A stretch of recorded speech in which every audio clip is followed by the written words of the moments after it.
agua. No sé si usted se acuerda, pero está en la cárcel, y lleva ya una temporadita, la mano derecha del presidente del gobierno, secretario de organización del partido en el gobierno, acusado de múltiples delitos relacionados con financiación, digamos, irregular, que habría sido imposible sin la colaboración de parte del aparato del poder del partido del gobierno. Está en el banquillo la esposa del presidente del gobierno, imputada por varios delitos, ninguno de los cuales habría sido posible sin la colaboración expresa del aparato de poder del gobierno. Pasa por el banquillo también el hermano del presidente del gobierno, acusado también, o investigado si usted quiere, por delitos que no habrían sido posibles sin órdenes expresas del gobierno. Tenemos también además, por ahí zascandileando, al anterior mano derecha del presidente del gobierno, acusado de múltiples delitos que tienen que ver fundamentalmente con financiación irregular masiva de sí mismo y de otros, a propósito, entre otras cosas, de las mascarillas cuando el coronavirus. En ese mismo proceso judicial están sumergidos varios ministros, incluso el presidente de las Cortes, ¿verdad?, que aparecen salpicados como eventuales beneficiarios de ese tráfico infame. Tenemos también, ya en la puerta del tribunal, al fiscal general del Estado, que ha acusado de haber revelado secretos oficiales para favorecer al presidente del gobierno. Le cuento todo esto porque yo también tengo el mayor interés en el conflicto entre Israel y Palestina. Nada humano me es ajeno. Ayer tuvimos aquí un larguísimo debate, Miguel Ángel Quintana Paz y un servidor. Pido perdón, por cierto, a los otros contertulios porque no les dejamos hablar lo más mínimo. En fin, hoy seguiremos hablando, por supuesto, de eso, porque es un tema importante. Pero conviene no olvidar dónde estamos y cuál es nuestra realidad. Por mucho que uno se siente interesado por el conflicto entre Palestina e Israel, estamos en ese país donde hay 230 muertos causados por errores políticos que convirtieron en letal una riada que podía haberse evitado. Estamos en ese país, el único de Europa, donde de repente se va la luz más de 24 horas en toda España. Y aquí no dimite nadie. Estamos en ese país donde ir en tren se ha convertido en una ruleta rusa. Estamos en ese país donde a la hora de apagar un incendio todo el mundo empieza a decir que si es competencia de fulano de mengano y el mundo se quema. Estamos en ese país. Paro aquí porque usted sabe dónde estamos, efectivamente. A nosotros no se nos va a olvidar. Israel y Palestina, sí, es importantísimo el asunto, no me cabe la menor duda. Pero mirad a la Moncloa. Mirad a la Moncloa, porque nuestra realidad es esa, no otra.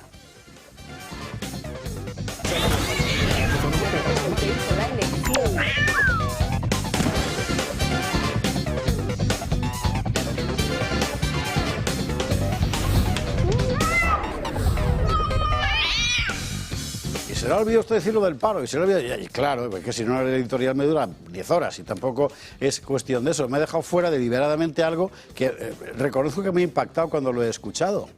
A la señora Montero, salpicada también, por cierto, por varios de estos casos de corrupción, y que hoy en las Cortes decía esta salvajada. La escuchamos.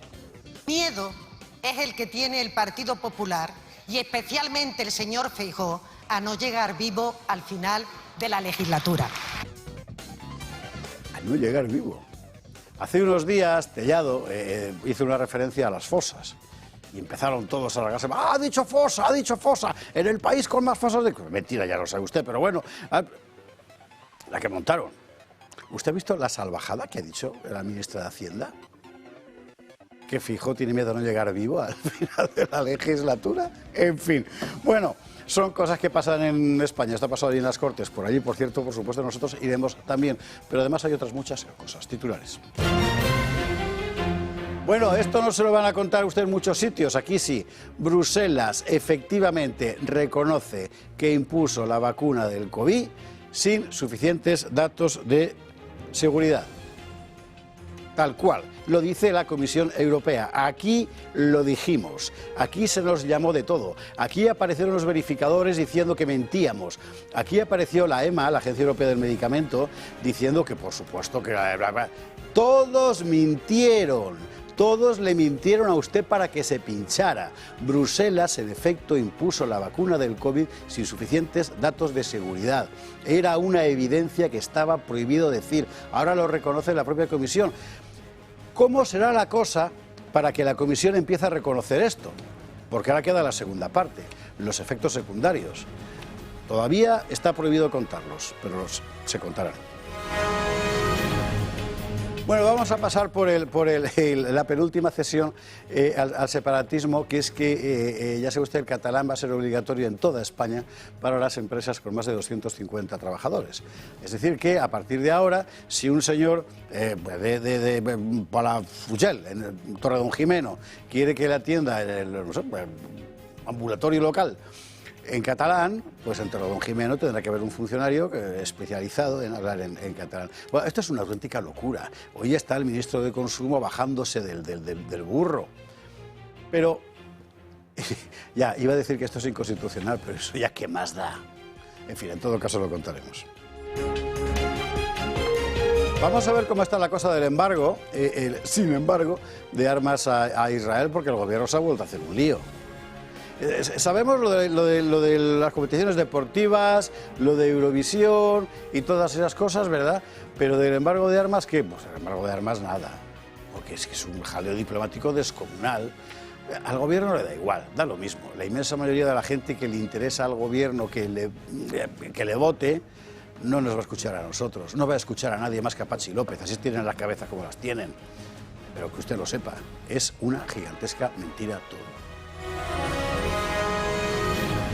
En las Cortes hoy ha pasado muchas cosas, ¿no? Pero una muy graciosa ha sido la de Vera Figaredo desmontando el cortijo de los Sánchez a propósito del, ¿cómo decir?, el singular nomadeo del hermano.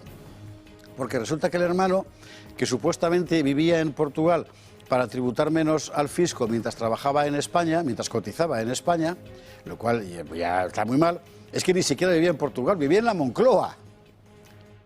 Es para no creérselo. Bueno, hoy ha estado Figaredo sembrado en las Cortes y utilizaremos esto para hablar un poquito más de corrupción. Y dentro de esa ola de odio que ha desatado a la izquierda en todas partes, atentos a lo que está pasando en Estados Unidos, porque el vicepresidente Vance ha anunciado, después del asesinato de Charlie Kirk y sobre todo después de que gente, en fin, muy conspicua del ámbito universitario, etcétera, haya salido a justificar el asesinato, ha anunciado su intención de empezar a perseguir a la izquierda violenta. Y es lógico, porque si no neutralizas a la izquierda violenta, terminará adueñándose de las calles. Bueno, contaremos.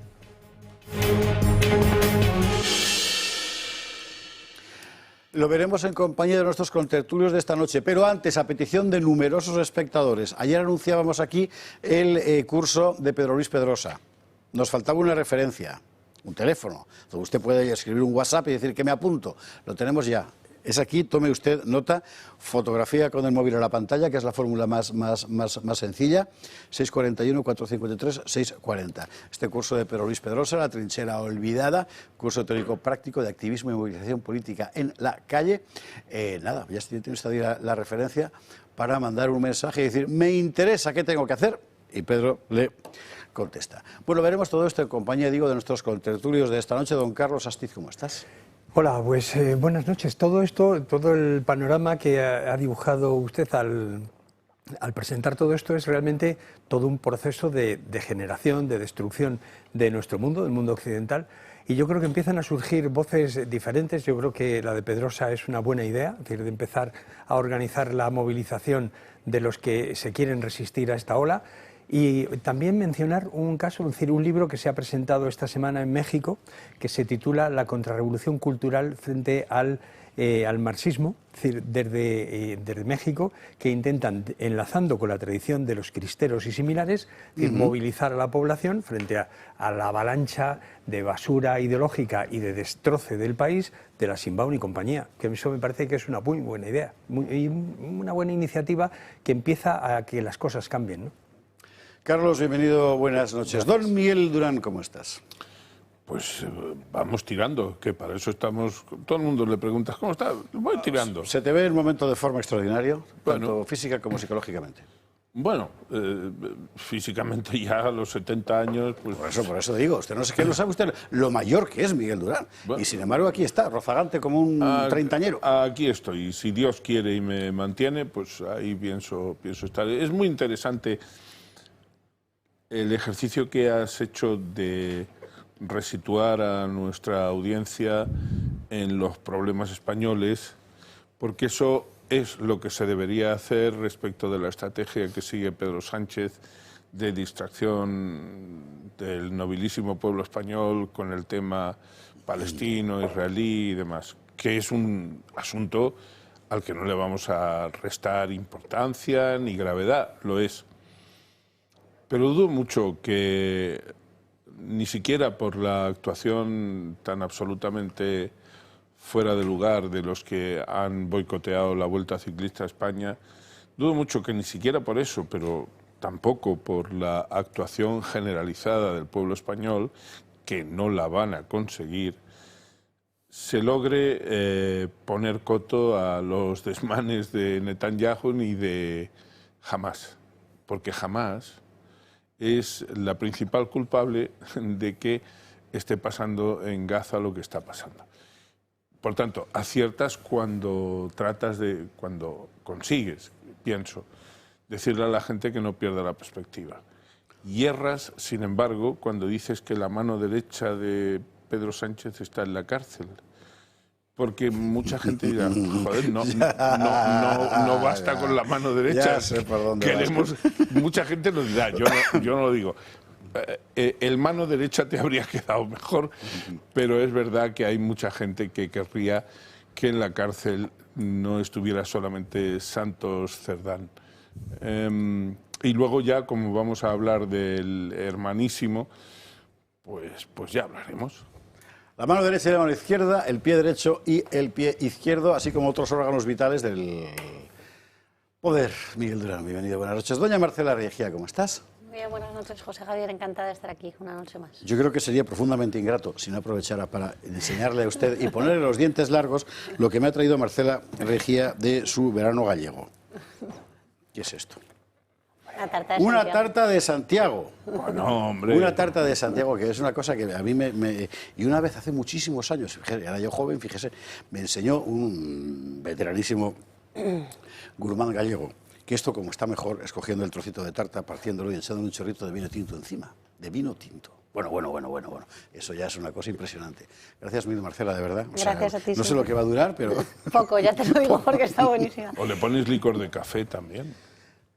Está muy rico. Yo lo he probado este verano en Galicia. Tú es que eres un hombre, Miguel, de los de antes. Joder. Yo pongo licor de café y me caigo encima de la mesa. Yo, José Javier, quería aprovechar 30 segundos para recordar lo que está pasando hoy. Yo voy a dar un salto al otro lado del Atlántico, en Cuba. Hoy se prevé sigue la isla con apagones constantes y se prevé que afecta a más de un 57% del territorio, que son tasas históricas.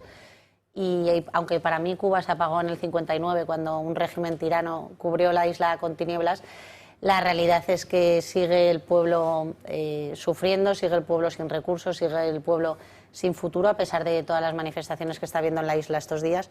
Así que un apoyo y para todo el pueblo y en la lucha de la libertad. Pero de eso la izquierda española nunca se va a acordar. Efectivamente. Ni los medios de comunicación tampoco. No hay víctimas. Y los medios tampoco, es verdad, es verdad. Sin embargo, Carlos Esteban mañana en Gaceta sí. Y es muy interesante, porque creo que es en Gaceta. Usted mañana búsquelo, si no, yo se lo recomendaré luego.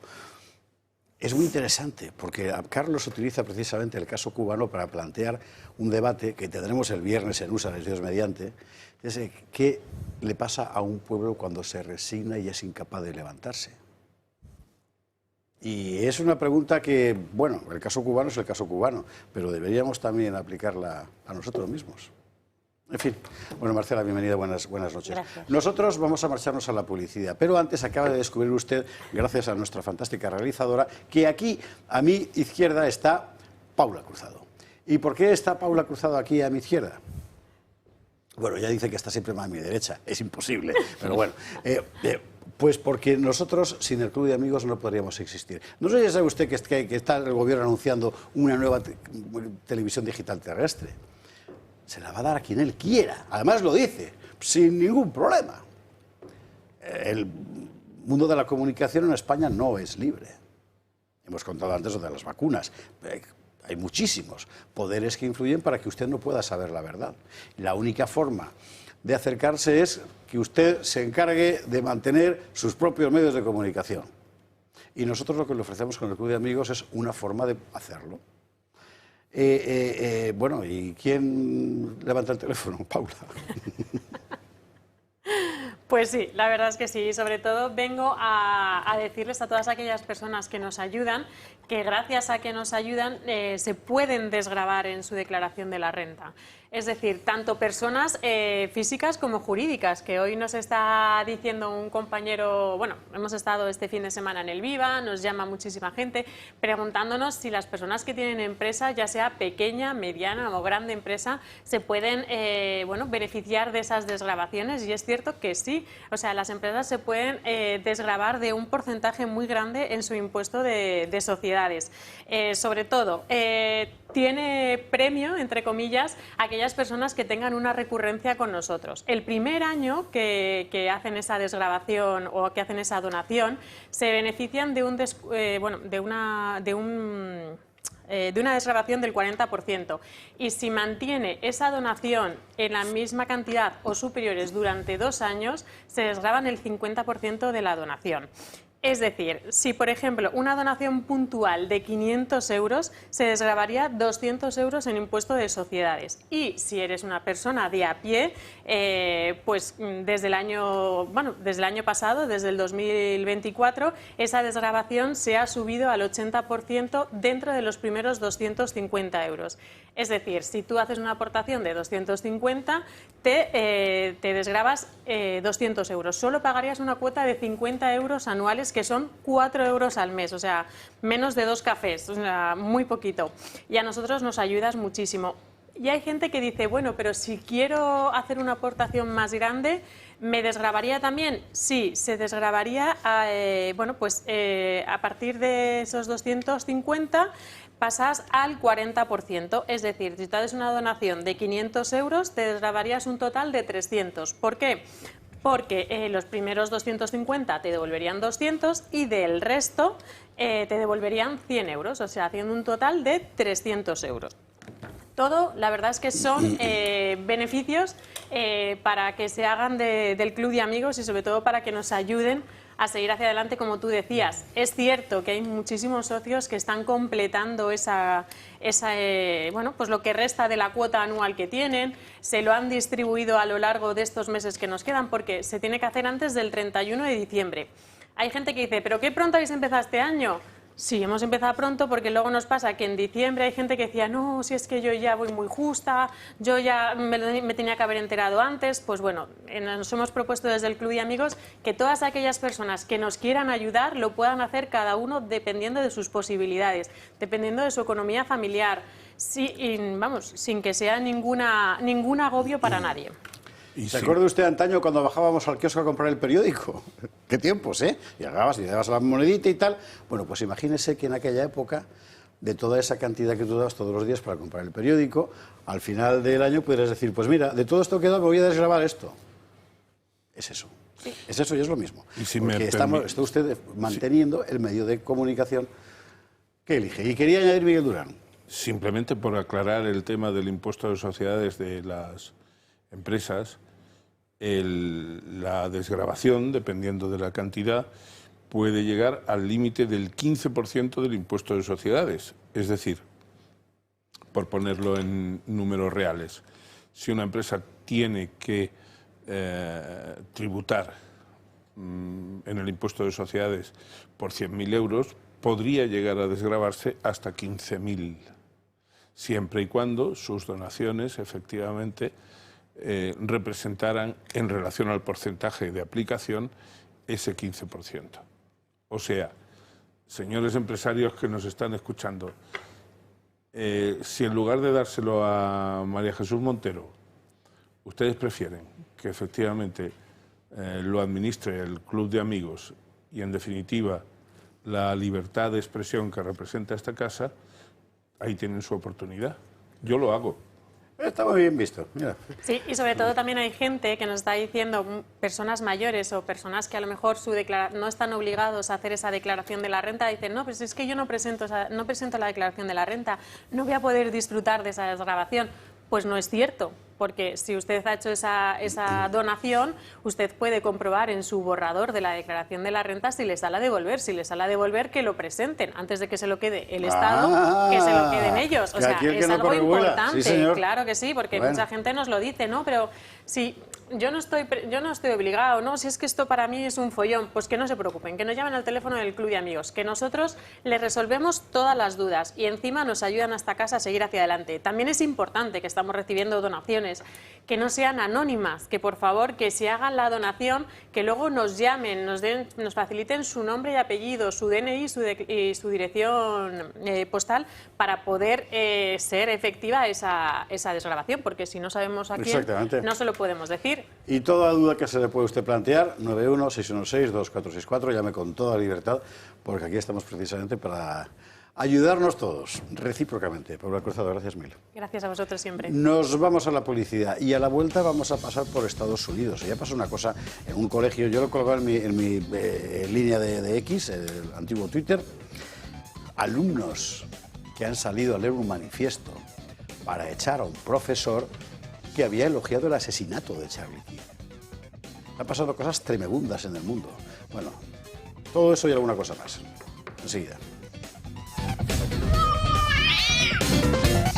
22 horas 10 minutos, 21 y 10 en Canarias. Vamos a empezar por un asunto que es muy importante. Los medios mayoritarios no lo van a contar porque son parte implicada y es ese tipo de realidad que ellos no quieren mostrar, pero es una evidencia, lo es ya en todas partes, que la izquierda se está primitivizando aceleradamente. Y esa primitivización no quiere decir solo que esté reduciendo cada vez más su discurso a pura emocionalidad, sino que cada vez es más proclive a justificar el recurso a la violencia. No es solo en Estados Unidos, no es solo en España, no es solo en Francia, no es solo es en todas partes. Y es muy importante esto, en Italia también, por ejemplo. Claro, ¿y qué hacemos?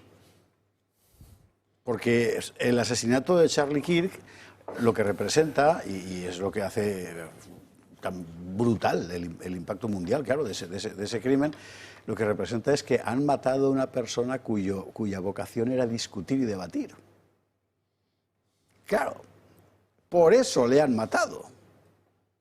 Bueno, entonces, ¿qué haces con esa izquierda? O sea, ¿qué haces con de repente un grupo de gente, alguno de ellos incluso con birrete universitario y título y todas esas cosas, que dice, está muy bien que hayan matado a este señor porque era un fascista? Que no lo era, pero da igual, porque ya hemos entrado en ese delirio. Pues es un problema de orden público extraordinario. Hace falta que el poder lo reconozca, claro. ¿Hay algún poder en Europa que esté en condiciones, rima con condiciones, así que ya sabe usted lo que quiero decir, de afrontarlo? No lo sé. En Estados Unidos sí, y el vicepresidente Vance ha salido a asomar la mano para decir, con esto hay que acabar. Nos lo cuenta Yago Soler y ahora lo discutimos. People on the left are much likelier to defend and celebrate political violence. Tenemos lunáticos en nuestras filas, obvio, pero la violencia viene de la extrema izquierda. Son palabras del vicepresidente estadounidense. J.D. Vance denuncia que los movimientos de izquierdas en Estados Unidos incitan más al desorden y a las peleas contra oponentes políticos. Según una encuesta de YouGov, el 24% de los estadounidenses más liberales se alegran de la muerte de un rival político. Entre los conservadores apenas llega a una décima parte. También desde los sectores izquierdistas se justifica el desorden y las agresiones. Y la mayoría de los estadounidenses ven a los movimientos de izquierda como peligrosos. Desde la Casa Blanca pretenden frenar la polarización política que recorre Estados Unidos.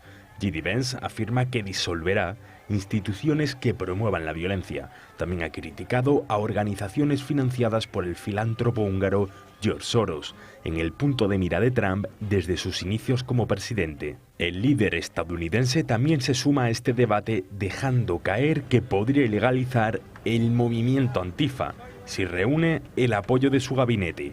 Debido a la descentralización del grupo, expertos y funcionarios ven difícil su ilegalización.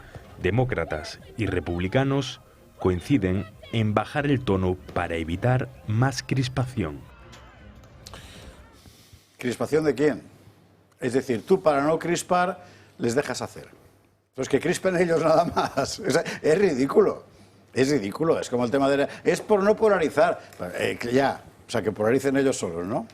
Bueno, este mundillo lo conoce particularmente bien Carlos Astiz, por cierto, esa capilaridad, ¿no?, de Sí. la acción. Yo creo que una de las cosas que hay que tener claro es que la izquierda tiene una concepción, la izquierda revolucionaria, como ellos mismos se definen, tiene una concepción militarizada de la vida política. Es decir, para ellos todo adversario es un adversario, es decir, que está en el otro lado de la trinchera, de una trinchera ideológica en el que se empieza con ideas, se empieza con opiniones, se empieza con expresiones y se termina a tiros, inevitablemente. Es decir, hay que recordar que el Manifiesto Comunista empieza diciendo que la historia del mundo es la historia de la lucha de clases y precisamente va mencionando sectores de las vidas sociales históricas que van matándose unos a otros.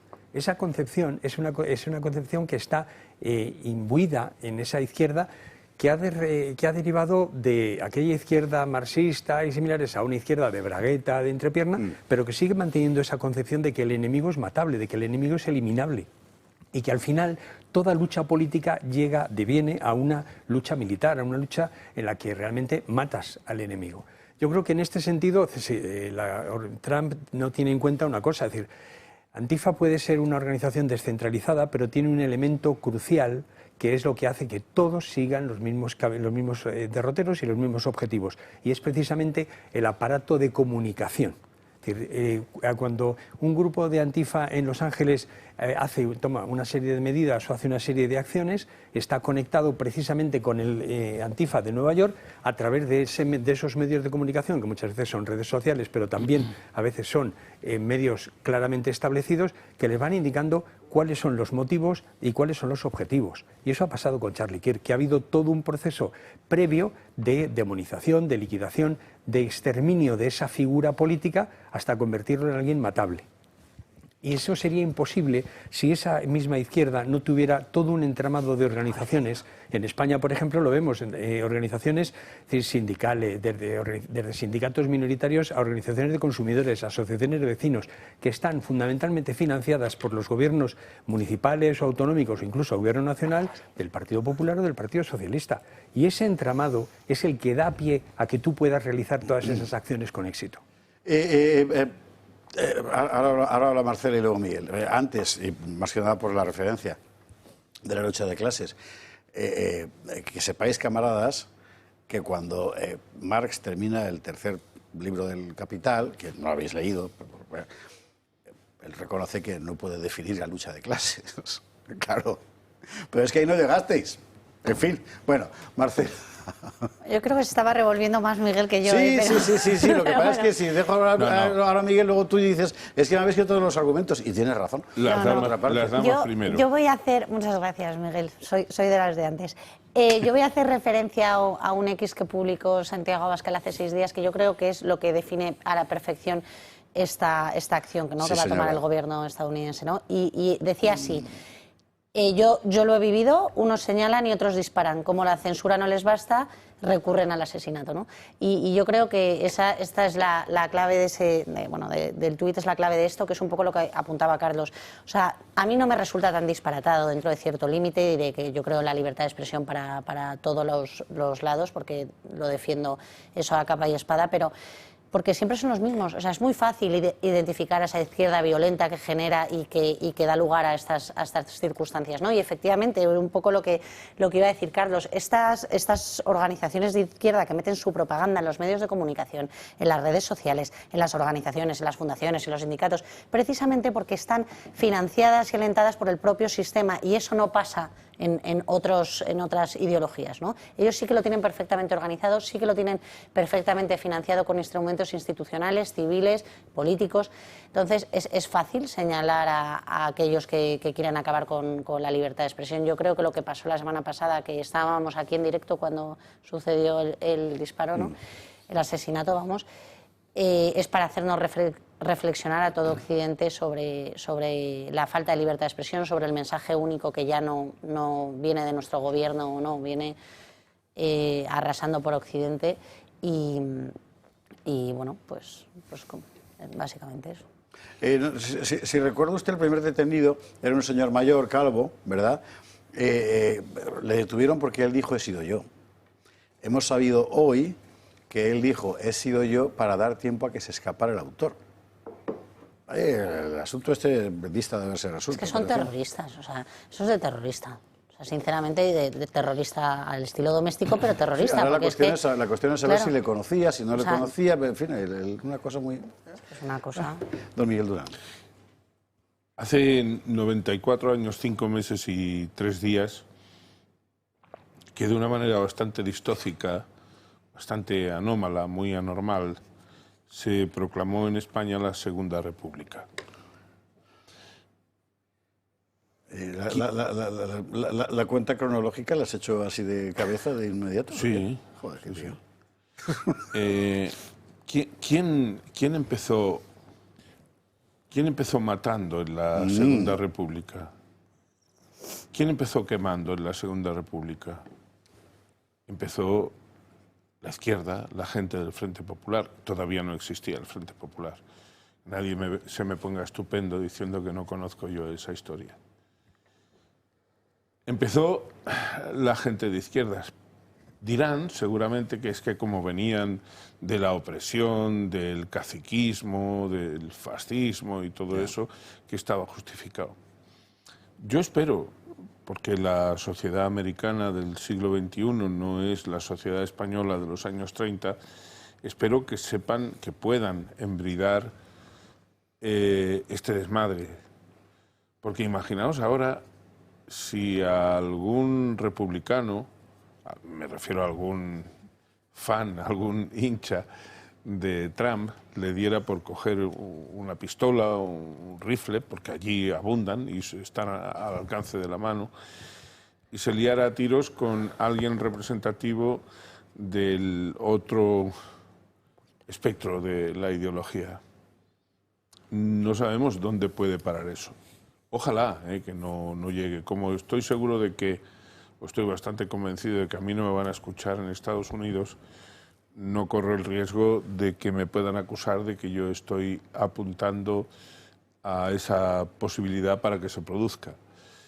Lo que quiero decir es que en España, por volver a España, como tú has hecho en relación al tema palestino-israelí, en España la izquierda no está suficientemente o muy radicalizada porque está en el poder.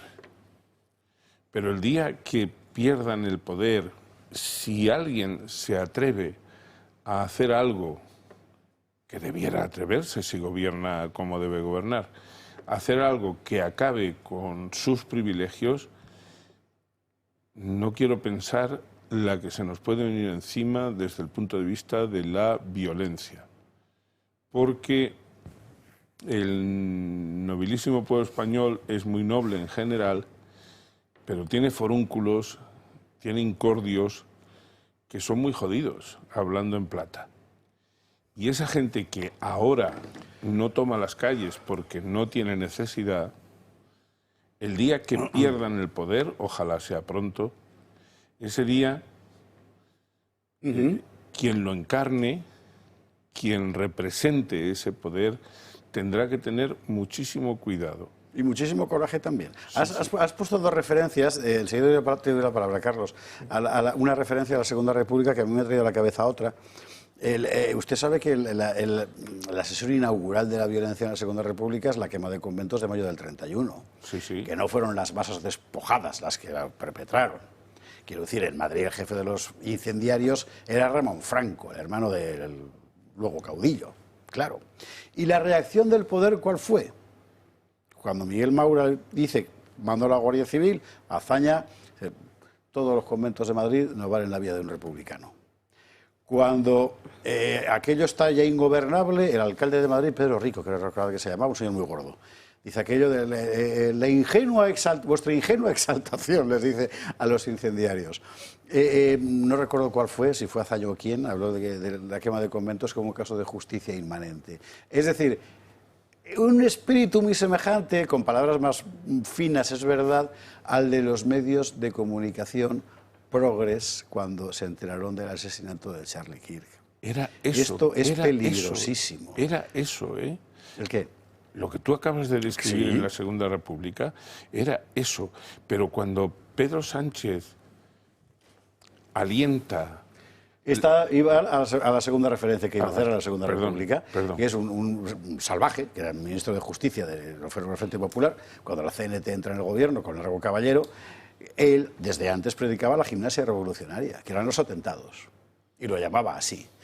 ¿Por qué gimnasia revolucionaria? Porque mientras estamos fuera del poder, quemamos cosas. ¿Para qué? Pues para que cuando lleguemos al poder, ¿verdad?, guiemos el proceso. O sea, esto es peligrosísimo. Es peligrosísimo. Claro, cuando pierdan el poder... Bueno, Carlos. Yo es que quería hacer una mención. Precisamente el otro día en Viva 25, Abascal dijo una frase que explica bastante bien todo esto. Es decir, cuando dijo, no nos matan, o sea, porque seamos fascistas, nos llaman fascistas para matarnos. Precisamente una de las cosas que hace la izquierda y todo su aparato de propaganda es preparar el clima de opinión para señalar a la víctima como culpable de su asesinato o su liquidación o su incendio o lo que sea. Eso es precisamente lo que está haciendo, y lo que está haciendo con dinero de ese gran capital. Es decir, han mencionado a Soros. Yo creo que, es decir, podemos ver la mano de Soros, de Rockefeller, de Gates en multitud de medios de comunicación que están alentando esto, y lo están alentando señalando precisamente y empezando a reducir su carácter humano a todos los objetivos potenciales. Y eso es el primer paso para que haya gente que efectivamente los convierta en carne de cementerio. ¿Tú te imaginas, Marcela, a un hipotético gobierno Feijóo? Imaginemos que apoyado por Vox en las Cortes, porque no entra, por lo que fuera, ¿lo que pasará en la calle el día siguiente? Es que yo ahí discrepo un poco, quiero decir, yo no creo que estemos tan lejos de esa violencia. Es verdad que se puede convertir peor, pero es que no sé si hemos olvidado lo que pasó hace 4 años en Vallecas. O sea, esta gente cuando quiere y cuando ve que le pisan y cuando ve que empiezan a entrar en sus zonas, se pone muy nerviosa y llaman a la violencia sin ton ni son, ¿no? Entonces, bueno, todavía no se les ha ocurrido disparar a ningún dirigente político, pero esto podría pasar en nuestro país. O sea, las personas que detuvieron ayer en el tema este de la Vuelta Ciclista, o antes de ayer, el domingo, muchos eran yihadistas, etarras. O sea, esa clase de gente está ahí, ¿no? Es contra la violencia que nos enfrentamos, ¿no? Entonces, yo no creo que se puede poner peor, pero no creo que estemos tan relajados y tal. Yo creo que la violencia se palpa, que se vive un clima de crispación muy cercano al que mencionabais anteriormente, y efectivamente, y que te llaman de una manera para señalarte y acabar contigo. Hombre, yo es que yo creo que olvida que ya ha habido algún dirigente político que ha hecho clarísima mención a matar a otro líder político, cuando la MEMA está, ¿cómo se llama? La ministra de la Médica y Madre. Sí, Mónica García. Cuando en la Comunidad de Madrid, en la Asamblea de Madrid, le dispara a un consejero adversario. Es decir, eso es precisamente una manera de... Y eso es libertad de expresión, ¿eh? Claro, o sea, es y eso es realmente una manera de empezar a señalar. Es decir, yo creo que eso, lo que tiene que tener claro la oposición verdadera, es decir, toda la gente que se pueda sentir amenazada, y de hecho lo están, es decir, digamos, en la mentalidad política de la extrema izquierda financiada por el gran capital globalitario, que lo que hay realmente es gente que va a ser víctima, porque son los enemigos. A los enemigos no se le ni agua. En fin, bueno, pues seguiremos informando, porque mucho me temo por lo que se va viendo en el resto de los países de nuestro entorno, excepto Marruecos, que la tónica es esta, ¿eh? El camino de la izquierda está siendo ese. Desde el punto de vista, como decir, del estudioso, es interesantísimo, porque es algo así como una regresión infantil, violentísima, pero infantil, de la izquierda mundial. Claro, cuando mata... Y habrá que prepararse, porque si no nos convertimos en víctimas, ¿eh? Es decir, eres o te defiendes o eres la víctima. No, yo solo quería recordar que esta violencia también a veces viene promovida por el gobierno, porque, por ejemplo, recordemos también Ferraz, que yo estaba ahí presente, embarazada de 4 meses, que te puedes ir a una manifestación, o gente rezando delante de una iglesia, que empiecen a gasear a personas que están libremente y pacíficamente... Sí, yo escribí esta semana en Gaceta precisamente que lo que diferencia el caso español de otros es que aquí el gobierno deliberadamente provoca la violencia pensando que va a poder sacar rédito político, lo cual es de una irresponsabilidad extrema. Pero... la violencia y el temor. Bueno, porque lo que eso provoca de facto es que la gente no salgamos, miedo, claro, por eso. Han hablado los simpatizantes del equipo israelí de la Vuelta que estaban ahí, al lado de la muchedumbre hostil, ¿no?, de las cosas que la policía les decía. La policía les contó que tenía orden expresa de no contener a los alborotadores.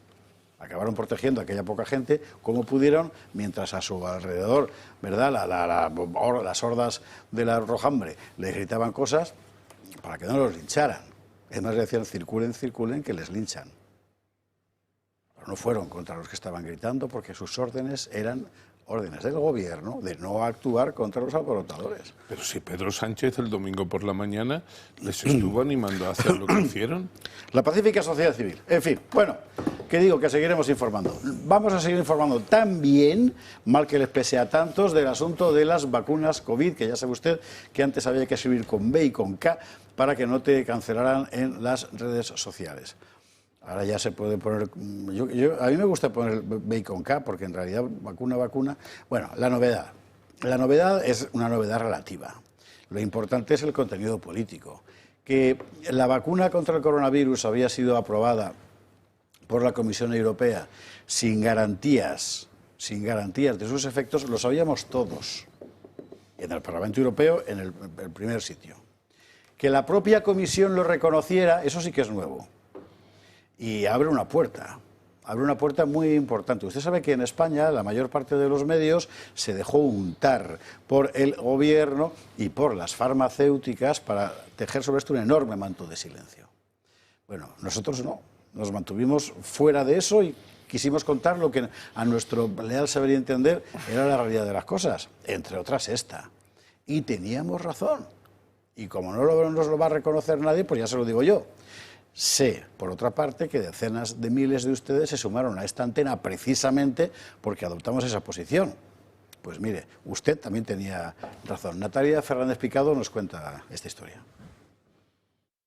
No tenían datos completos de seguridad sobre el uso de las vacunas del COVID. Así lo ha reconocido por primera vez la Comisión Europea. Ahora, desde Bruselas, reconocen que las primeras autorizaciones no contaban con el 100% del aval de seguridad. No existía un expediente científico completo. Pese a ello, decidieron distribuirlas dentro de un mecanismo extraordinario por la situación de emergencia sanitaria. Una afirmación que desde la Comisión Europea reconocen ahora tras la insistencia del eurodiputado austriaco Gerhard Hauser, quien en numerosas ocasiones había denunciado la falta de información que los ciudadanos habían tenido sobre los efectos secundarios de las vacunas. Tras conocer la noticia mostraba su máxima satisfacción expresando por primera vez se ha confirmado oficialmente que todas las personas vacunadas fueron conejillos de Indias.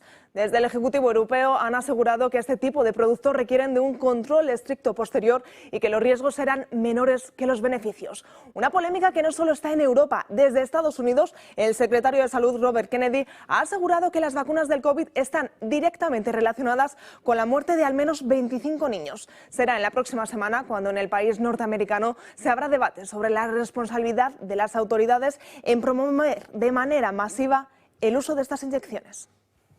Aquí hay un problema de fondo que además mueve miles de millones de dólares en todo el mundo y que nadie quiere mentar, pero que es el elefante en la habitación, que es la tecnología RNM, ARN mensajero, que es la que se empleó para estas vacunas y para otras muchas, ¿eh? Creo que es Florida el estado que ha levantado la obligación de vacunar a los niños. ¿Porque es malo vacunarlos? No, si lo que es malo es el producto. Porque no es previsible en materia de efectos. Durante mucho tiempo, los verificadores de los cataplines, y las agencias médicas y las sociedades de pediatría y no sé cuántos, los científicos y los revisados por pares, los pares de Francia debe de ser, te estaban diciendo, no es verdad que haya ADN. Joder, claro que es verdad. Estudio, revisado por cierto por pares, no son los 12 pares de Francia, dentro de las vacunas ARN, vamos a verlo por favor, ¿verdad? Hay ADN. Hay una proporción de ADN extraordinaria, 627 veces más de lo permitido. ¿Esto lo va a contar El País, El Mundo, ABC? La Razón, no, porque los untaron y prefieren callarse porque han dejado de ser periodistas para ser perrodistas. Lo cuenta cienciasaludnatural.com y seguro que lo lee más gente, ¿verdad?, que esas otras cabeceras tan nobles que acabo de mencionar. Pero la realidad es esta y va a empezar ya, porque no pueden ocultarlo más, porque hay gente muriendo a mansalva proporcionalmente respecto a las cifras anteriores de muertes. Bueno, yo con esto me caliento mucho porque lo pasamos tan mal. ¿Te acuerdas, Carlos? Joder, que nos llamaban de todo. Yo recuerdo la primera manifestación que se hizo, creo que fue en Colón, que debíamos ser 20 o 30. Y realmente todos, vamos, los negacionistas. Pero la realidad es que se ha terminado imponiendo hasta cierto punto, porque lo que es cierto es que aquí debería haber una rectificación pública de todos los medios de comunicación que mintieron a sus lectores, a sus oyentes o a sus telespectadores.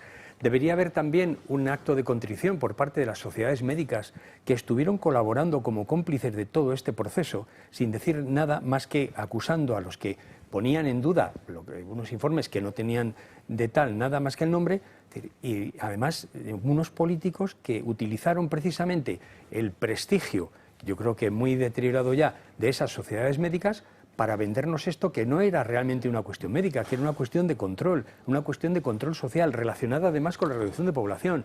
Como lo estamos viendo, los resultados, es decir, todos hemos visto cientos o miles de vídeos con muerte súbita de gente que se caía muerta en un atril, chavales que estaban deportistas que caían muertos con problemas cardiovasculares, cerebrales, todos relacionados con precisamente este producto. Y hay otra de las cosas que es muy importante también, y es que toda esta gente debería pedir no solamente disculpas, sino también recordar que eso fue utilizado por algunos de nuestros políticos, desde Armengol a Illa, a Pedro Sánchez y similares, para vender todo un sistema de control mientras ellos se lo pasaban por el forro. Y en este sentido hay una responsabilidad política y debería también haber una responsabilidad pecuniaria e incluso penal para todos aquellos que condujeron a gente a muerte o a lesiones que todavía les están sufriendo. Y me parece que es un acto de justicia que los tribunales empezasen a darse prisa precisamente para meter en un juicio a todos aquellos responsables de que tanta gente haya sufrido consecuencias que van a seguir pagando hasta el final de sus días, o los abortos espontáneos de mujeres que no han podido tener a sus hijos. O los turbocánceres. Asociaciones como Justitia Europa o Liberum, particularmente esta última, es la que usted la tiene aquí con mucha frecuencia, nacieron para esto y están llevando casos concretos de denuncias, algunas ya aceptadas en juzgados, menos mal, de muertes súbitas de chavales con efecto directo de la vacuna. Bueno, es la realidad que no se puede contar. ¿Por qué no se puede contar? Porque untaron a los que tienen que contarlo. Bueno, otro que estuvo en aquellos peligrosísimos meses en la trinchera de la libertad frente a esto fue Miguel Durán. ¿Verdad, querido? Sí, así es. Yo me manifesté absolutamente refractario al tema de las vacunas inexplicadas. Al final lo que le ocurre a uno es que la presión que tienes a tu alrededor es tan sumamente fuerte que te resulta complicado sustraerte a todo eso. Yo no creo, Carlos... Era una presión brutal. Absolutamente. Sí, hombre, vamos a ver. Que además no era solo la presión del poder, del sistema, que va, era tu vecino, era tu madre, era tu... No, era mi médico cuando yo estaba en el hospital exigiéndome que yo, en el hospital muy grave, y exigiéndome que me vacunase. ¿Y por qué no me vacunaba? Todos los días, 2 veces al día. Era decirte, si usted no se vacuna, usted no puede salir del territorio español, si usted no se vacuna, usted no puede viajar. Era eso. Lo que pasa es que la gente ya, mucha gente, no toda, lo ha olvidado. Carlos, yo, respecto de que vayan a pedir disculpas, vayan a pedir perdón, incluso de que se vaya a investigar todo esto, yo desespero mucho, porque... Sin duda. Porque para que eso fuera así, esto tendría que haber sido una guerra mucho más equilibrada, es decir, el poder omnímodo que tienen los que lo propiciaron hizo que todos los demás tuviéramos que claudicar. Por tanto, yo no creo en eso. Ojalá que quienes están peleando, sí. Ojalá que quienes están peleando por este reconocimiento lo consigan. Yo, si tuviera alguna manera de apoyarlos y de ayudarles, pues juro que lo haría. Pero no sé cómo, la verdad es que no sé cómo. Espero que después de este programa alguien me ilumine para que yo pueda también contribuir, poner mi granito de arena en pos de ese reconocimiento. Pero la verdad, el quid de la cuestión, como siempre, es ¿Quién se lo llevó muerto? Como se suele decir. No estoy haciendo humor negro, porque hubo muchos muertos. ¿Quién cobró? ¿Quiénes? ¿Cuántos cobraron? No me refiero a aquellos que estaban convencidos y nos querían convencer. Me refiero al lobby que nada más salió la primera vacuna de Pfizer, sí, ya dijo, hay que vacunarse. ¿Quién de la Comisión Europea? ¿Quién dijo en la Comisión Europea? Pues Úrsula. De esto nos encargamos solo Sí, nosotros. Úrsula. Eso es. ¿Quién de la administración Biden, también, recién llegada al poder, quién de todo eso, de toda esa patulea, quién efectivamente mordió en todo aquel pastel? Esa es la pregunta. Ahí es donde quizá va a ser muy complicado llegar. Pues muy fácil, perdón. Es decir, y ya, cuando aquí, como ministro de Sanidad, sí, clarísimamente, y las 7 empresas radicadas en los pueblos alrededor de donde había sido el alcalde, que se hicieron multimillonarias vendiendo o comprando toda una serie de productos que nunca llegaron. Y empresas de Hong Kong que desaparecieron acto seguido. Sí, pero las vacunas no, ¿eh? O sea, las vacunas, Bruselas dijo que se encargaban ellas. Aquí se acuerda usted, al principio del gobierno estaba con la cosa de hipervacunator y tal. Al final, el gran misterio está en los miles de millones de euros miles que han pasado por algún lugar de la Comisión Europea, claro, y que está prohibido decirlo. Claro. Marcela, perdona.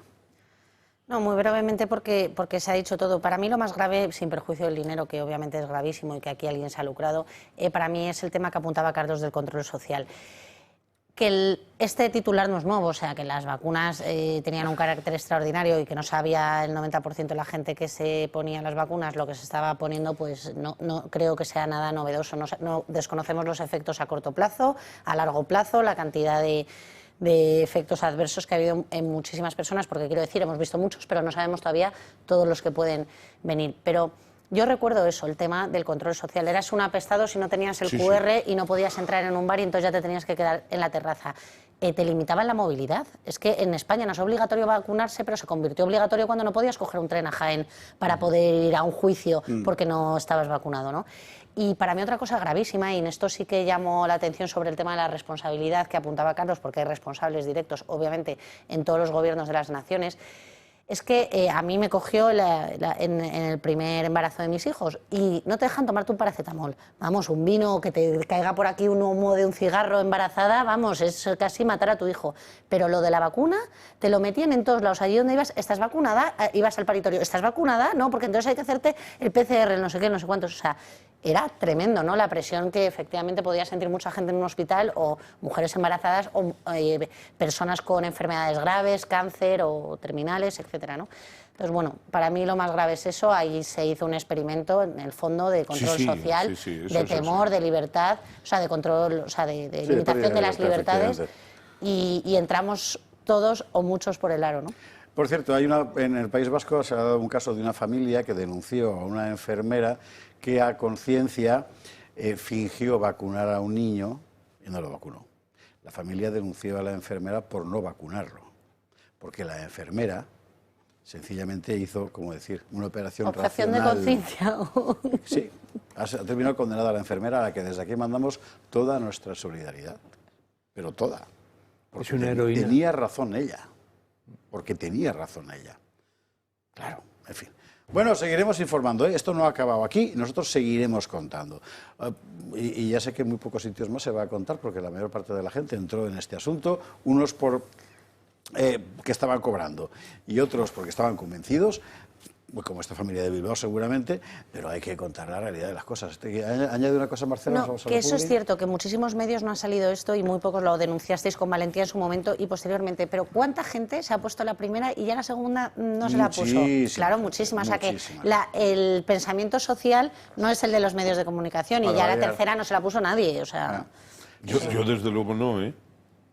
En fin, esto es lo que hay. Señores, a la publicidad que hay que hacer la pausa y ya nos metemos en la crónica política, que tiene que empezar por esta insólita cesión del gobierno a Juntos por el Mal, de que a partir de ahora cualquier empresa española de cualquier parte del territorio nacional con más de 250 empleados, bueno, también hay un rango de facturación, etcétera, queda obligada a atender en catalán, aunque estés en Torredón Jimeno, provincia de Jaén, a quien lo solicite.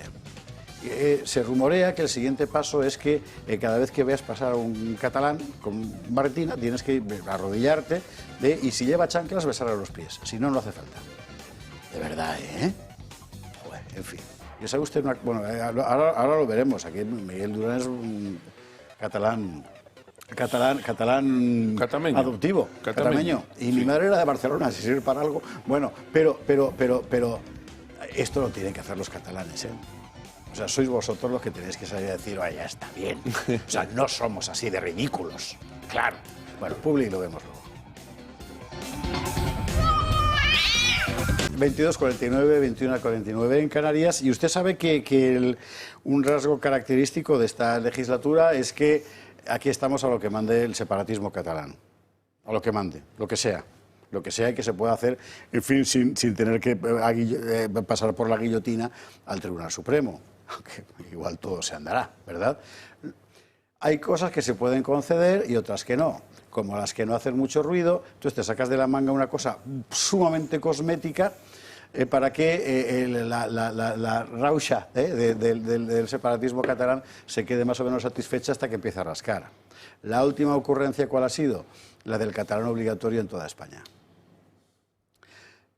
Vamos a ver con lo que nos cuenta, cómo nos lo cuenta Gloria Sacristán, y ahora hacemos una serie de precisiones. El Gobierno vuelve a arrodillarse ante los independentistas. El Ejecutivo de Sánchez ha llegado a un acuerdo con Junts para que los trabajadores en empresas de más de 250 empleados atiendan por ley a sus clientes en catalán.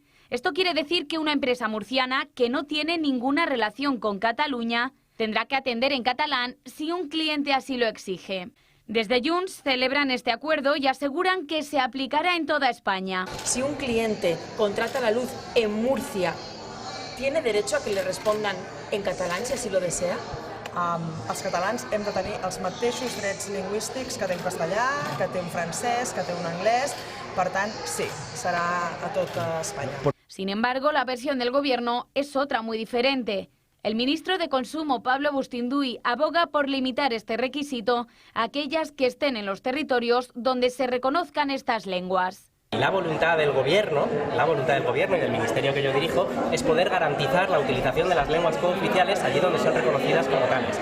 Y aunque son versiones completamente contrapuestas, ambos partidos sacan pecho del acuerdo alcanzado. Dice Salvador Illa que se trata de un pacto muy enriquecedor para todos. Es una riqueza común de todos los españoles. Y Gabriel Rufián parece que ha encontrado la solución para aquellas empresas que no tengan ningún trabajador que hable catalán. Nosotros queremos fomentar las lenguas oficiales de este país en todos lados. En Cataluña, evidentemente, pero en todos lados. Es decir, una empresa que esté radicada en Murcia de más de 250 habitantes, si le llama a alguien que quiere hablar en catalán, ¿tiene que tener un empleado que responda en catalán? Es muy fácil, con Google se puede hacer. Google Translate se puede hacer.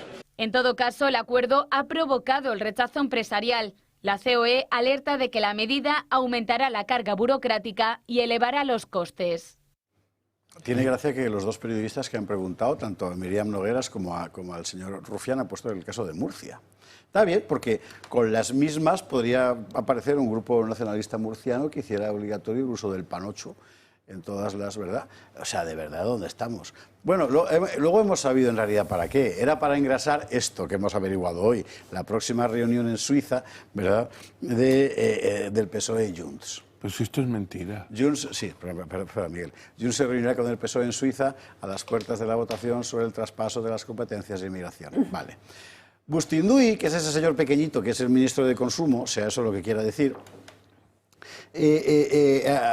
hacía la observación de que, bueno, esto en realidad no, esto es en los lugares, ¿sabe usted por qué? Pues porque la Constitución, artículo 3, ya sé que no sirve de nada, pero bueno, lo que dice es lo que va a ver usted en pantalla. El artículo... Lengua oficial. ¿Eh? La lengua oficial. Claro, la lengua, el castellano es la lengua española oficial del Estado. Todos los españoles tienen el deber de conocerla y el derecho a usarla. Y las demás lenguas serán también oficiales en las respectivas comunidades autónomas de acuerdo con sus estatutos. ¿Significa esto que el PSOE es muy constitucional? Un rábano, le dan lo mismo enteramente. Lo que significa es que si yo me encuentro en un conflicto de ese género, puedo irme a un tribunal y me van a dar la razón. Y entonces, ¿quién lo paga? Bueno, pues esta es la cuestión, ¿no? Es todo falso. Pero me parece que da un poco la medida, por otra parte, de lo que tienen en la cabeza los separatistas catalanes para vender a su gente, ¿eh? O sea, fijaos si sois superiores, que ahora vayáis por donde vayáis, está todo el mundo obligado a atenderos en catalán. O sea, de verdad, ¿en qué cabeza cabe? Vamos por alusiones Claro. Pues ¿tú no tienes 250 empleados o sí? No llegaron. No, yo no llego, pero si llegara tampoco me miraría esto con especial inquietud, porque todo esto es mentira, es una gran mentira. Es fundamentalmente postureo que hacen Pedro Sánchez y Puigdemont y toda la gente que les sigue, porque ellos saben perfectamente que esto es absolutamente inaplicable, absolutamente inaplicable. De entrada, yo no sé a quién quieren engañar, pero sí cuando un señor ministro que se sienta en el Consejo de Ministros dice algo tan archisabido como, no, esto se refiere al territorio donde se hable la lengua catalana. Bueno, pues mire usted, no le hace falta, porque normalmente en el territorio catalán todo el mundo que necesita ser o que quiere ser atendido en catalán lo es. Lo es, porque en las empresas existe el bilingüismo, no en las de más de 250 trabajadores o más de 50 millones de facturación.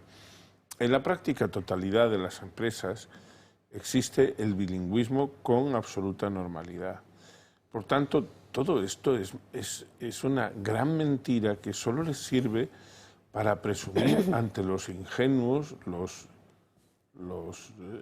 gilís, que como ellos les sigan la corriente. No va a pasar absolutamente nada, solo es postureo, solo es fuegos de artificio, no es más. ¿Dónde van a aprobar una ley que a un señor de Las Palmas que tenga una empresa le obliguen a tener? Es imposible. Y luego viene... Bueno, que la ley sea absurda e imposible no significa que no vaya a salir adelante. Porque eso que te iba a decir, ahí Marcela, claro. No. La ley absurda e imposible es absolutamente... Yo no digo que no vayan a aprobar un texto legal, ojo, yo no estoy diciendo eso. Lo que digo es que no hay juez, porque los jueces no son solo la boca de la ley, los jueces son los intérpretes de la ley. A un señor que tenga su empresa de 250 trabajadores en Las Palmas y que no tenga por qué inclinarse, salvo que el Estado quiera pagárselo, que eso es otra cuestión, ante este absurdo. No tiene por qué. Es que no tiene por qué. Ni va a haber un texto que prevea una sanción en caso de que no se cumpla. Yo estoy de eso absolutamente convencido, y tiempo al tiempo, No se da. A ver, yo estoy de acuerdo con Miguel y luego comento la exposición sobre este tema. Y perdona, la gilipollez de Rufián diciendo pues que se cojan el Google Translator, o la otra que dice, no, mire usted como atienden en inglés o en francés. Mire usted, yo atiendo en inglés o en francés en mi empresa, opcionalmente si yo creo que eso tiene un interés comercial para mí. Ya lo haré yo sin que usted me obligue. Perdón, yo en lo que discrepo es que efectivamente, bueno, los jueces interpretan las leyes y tal, pero que la ley sea inconstitucional, que lo es, como otras muchas que las hay, como la ley de la igualdad de género, etcétera, que también atenta a la Constitución española, eso no significa que la pongan en práctica y sancionen a las empresas por no aplicarlas, ¿no? Entonces encontraremos, por desgracia, aplicando la ley que va a salir adelante, porque este señor, con tal de mantenerse en el poder, la sacará adelante, encontraremos sanciones a empresas que no apliquen esto. Otra cosa es que la ley sea absurda. Esto es otra cesión más de Sánchez y otro guiño más a los destructores de España, ¿no? En España, como bien habéis puesto ahí, el artículo 3 de nuestra Constitución habla de que solo hay una lengua común en España, que es el castellano, y que es oficial en todo el territorio nacional, y además que es una herramienta de cohesión nacional, ¿no? Que por eso esta gente, aparte de que también pienso que lo hacen para ponerse un pin absurdo, pero que no lleva a ningún lado, les interesa esto, ¿no? Porque al final romper la lengua común rompe la cohesión nacional, ¿no? Entonces, imponerle a una empresa en Córdoba o en cualquier parte de España que tenga que atender a sus clientes en catalán, porque a estos señores hayan tenido esa ocurrencia, no solo ataca la unidad, no solo es absurdo, sino que ataca la libertad, ¿no? Y en este sentido sí que creo que la norma vulnera no solo el artículo 3 de la Constitución española, vulnera el artículo 20 de la libertad de expresión, vulnera el artículo 14 de la igualdad de todos los españoles, como todas las leyes que saca este gobierno, como la del cupo catalán, que es lo mismo, también inconstitucional, y además va en contra de la jurisprudencia del Tribunal Supremo, que precisamente otorga este derecho a todos los españoles a poderse comunicar en su lengua común, ¿no? Y por último, esto de nuevo, como el tema de los pinganillos, que también tuvieron esta ocurrencia para darle otro favorcito a los destructores de España, no solo va a suponer más costes, sino que más burocracia, etcétera. O sea, es que son las ocurrencias estas del gobierno que solo piensan en seguir manteniéndose en el poder mientras despilfarran el dinero de los españoles con leyes tan absurdas como esta. Don Carlos. Yo creo que efectivamente tiene razón Marcela y en cierto sentido también Miguel. Yo creo que la izquierda, en el gobierno, si esto se puede llamar izquierda o lo que sea, tiene el Partido Socialista y sus socios han perdido cualquier viso de, digamos, de decencia. Están dispuestos a aceptar cualquier cosa, cualquier tontería, por estúpida que sea, para mantenerse en el poder. ¿Por qué? Porque están tan inmersos en la corrupción que en el momento en el que pierdan el poder, la alternativa es terminar en el banquillo. Y ante eso van a hacer lo que sea. Que cuando Abascal decía lo peor de Sánchez estaba por llegar, que ya está siendo asumida esa frase por casi todo el mundo, es cierto, están dispuestos a lo que sea. Y no solo eso, sino que tenemos una supuesta izquierda progresista y no sé qué, que asume todas las tonterías que se le ocurren para que saquen pecho los racistas supremacistas de Junts y similares. Es que es gente que menosprecia a los que no son ellos. De tal manera que estamos asistiendo a que con nuestro dinero se están pagando todo tipo de tonterías y estupideces para sacar pechito estos tipos diciendo, fíjate lo que hemos sacado, lo que hemos conseguido de estos tipos que están dispuestos a ir de rodillas, a ponerse de rodillas ante esto. Sí, sí. Yo creo que la alternativa es clarísimamente darle libertad a las empresas, que son las que tienen que implementar los servicios que quieran dar a sus consumidores, y libertad a los españoles para que usen la lengua que quieran. Y dejar de pagar a todos estos soplagaitas que nos están costando un ojo de la cara para hacer estupideces como estas, que son lesivas para la unidad de España y desde luego para el futuro económico, social, incluso político y cultural de los españoles. Miguel, yo solamente de forma breve. Es evidente que en Cataluña hay talibanes del catalanismo y tal, pero yo diría que ni siquiera la mayor parte de los independentistas se han planteado en su fuero interno reivindicar que cuando hablen con una empresa de Córdoba tengan que atenderles en catalán. Si se aprueba esa ley, si se aprobase, ¿qué pasa? Yo soy un empresario que facturo más de 50 millones y tengo más de 250 trabajadores. Estoy en Écija. Digo, bueno, voy a cumplir con la ley. Y entonces, pues, o me merco un catalán que incorporo a mi plantilla, o enseño a alguien a que, vamos, le doy un curso acelerado para que aprenda catalán, cosa que tampoco es tan difícil. ¿Y qué pasa? Cuando me llaman desde Cataluña y el supuesto empleado que yo tengo para atender en catalán está de baja, también me sancionan por eso. ¿Tú de qué trabajas? Yo soy catalán. Yo soy catalán. Qué ridículo, de verdad. O sea, amigos, o sea, amics per sempre. Por Dios, o sea, de verdad. O sea, levantaros, salir a la calle y decir, no somos así. De verdad. Pero una cosa, ¿nos creemos que estos nacionalistas nos están riendo por detrás? De que esté tonto a las 3 diga que va a sacar esta ley adelante. No, Marcela, está Silvia Orriols, que le está comiendo la merienda a Junts a pasos agigantados. Sí, ojo, que Silvia Orriols, el 40% de los votantes de Silvia Orriols, según la última encuesta, ninguno es independentista, ¿eh? Eso Sí, bueno, pero... ya lo veremos, pero de momento... está subiendo. De momento... Claro que está subiendo. De momento... ¿Y tú crees que vas a jugar con eso, no? ¿Y con esto vas a tranquilizar? No. Si de verdad lo creen es que efectivamente son lo que su cara transmite. Que son unos perfectos gilís. Pues eso. Que es que lo son. Es donde Que yo saben quería ir. perfectamente. Ellos saben. Creen que nos pueden engañar, pero hay mucha gente a la que no van a engañar. Bueno, al que parece que han engañado, esto, vamos a ver, bien, hay que mirar la letra pequeña, por supuesto, pero ya solo el gesto ha sido comentadísimo. Ese gesto del alcalde de Badalona, el señor Albiol, tan en fin, notable por otras razones, que hoy se apresuraba a firmar el plan Illa. El plan Illa de las asociaciones separatistas Òmnium Cultural y Plataforma per la Llengua, que en la práctica significa la persecución del español en Badalona. Bueno, pues aquí el PP tiene un problema, ¿eh? Aquí el PP tiene un problema. Y esto ya, yo sé que toda la gente, que son muchísimos amigos vinculados al PP, le molesta decirlo, pero el PP, como partido de poder, está experimentando la misma deriva, como decir, fragmentaria del resto del país, que es la deriva propia del Estado de las Autonomías, y no está sabiendo dar marcha atrás. Y cada día se agudiza. Lo ves en la señora Guardiola y en el señor Moreno Bonilla, en Rueda ni te cuento, Rueda el de Galicia, en Mañueco, en todos. ¿Y quién? Ayuso. Y en Ayuso, que tiene su propio discurso, su propio rollo. Es decir, aquí la única que es España soy yo.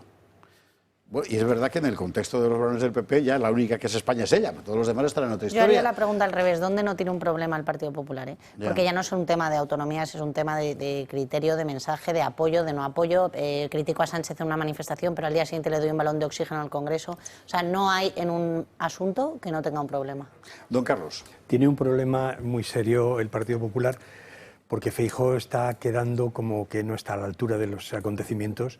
Yo creo que además es una opinión creciente en los círculos del Partido Popular, incluso entre sus dirigentes, que ven cómo efectivamente le crecen los enanos y él no es capaz de atajar un incendio que empieza a manifestarse en 15 puntos distintos. Yo creo que además la autonomía de sus líderes autonómicos realmente está siendo un proceso de rebelión interna, de decir, lo que tú digas me parece muy bien, pero yo hago aquí lo que quiero. Pues yo creo que no es rebelión, ¿sabes? Me parece que es la dinámica propia del sistema. Sí, o sea, sí, yo no veo a Rueda rebelándose contra Feijóo. Sencillamente es que pasando de él. Es que lo que están haciendo es pasando de él. ¿Por qué? Porque cada comunidad autónoma se ha convertido en una pequeña oligarquía territorial capaz de generar sus propios recursos y de distribuirlos entre sus clientelas. Y porque él no es líder. Feijóo no es capaz de controlar eso. Pasan las dos cosas, yo creo. Por un lado eso, que es verdad, que es fallido, y por otro lado, que este señor no es un líder. Yo es que no es que creo que mucha gente piensa que no está a la altura. Es que no está a la altura. Dejadme que os haga una pregunta. Bueno, pero la respuesta después de la publicidad. Sí, vale, pero yo ahí la dejo, ¿eh? En la sesión de control de hoy, que ya sabemos lo que son las sesiones de control, son un esperpento y demás, ¿sí? Sánchez, no reproduzco literalmente, pero el concepto sí está claro, le ha dicho, mire usted, yo soy, después de momento, de Felipe González y de Aznar, el presidente que más ha durado en el poder. Aparte ha salido después la señora Montero diciendo eso que has puesto tú al principio, sobre que a lo mejor no llega vivo, se entiende políticamente hablando, porque de otra manera sería terrible, al final de la legislatura.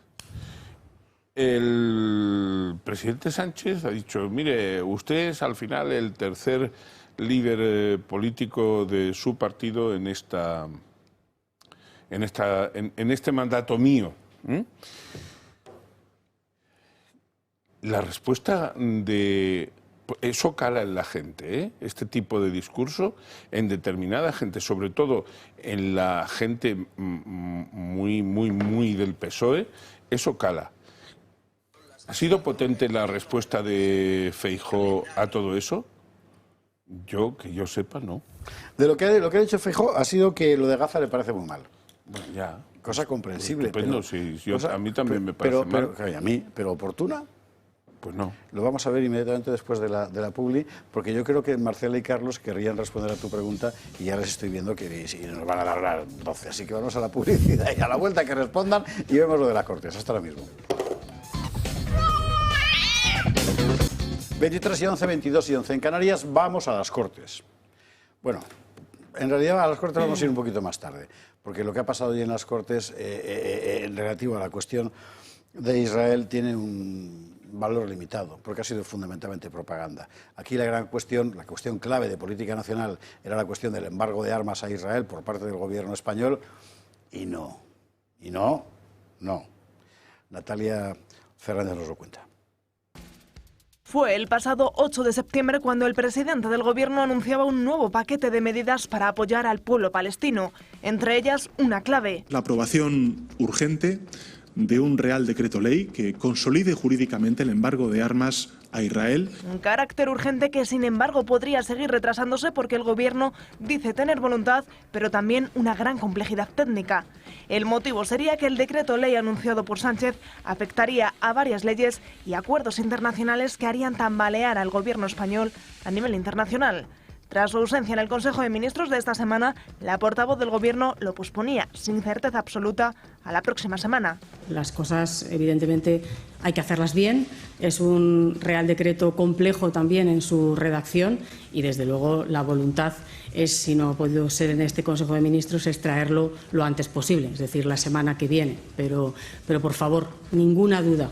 De no incluirlo el próximo martes, el Ejecutivo se encontraría con el portazo de otro de sus socios. Yo soy partidario de que si no va al siguiente, los ministros y ministras del espacio en el que Izquierda Unida pertenezca no vayan al Consejo de Ministros.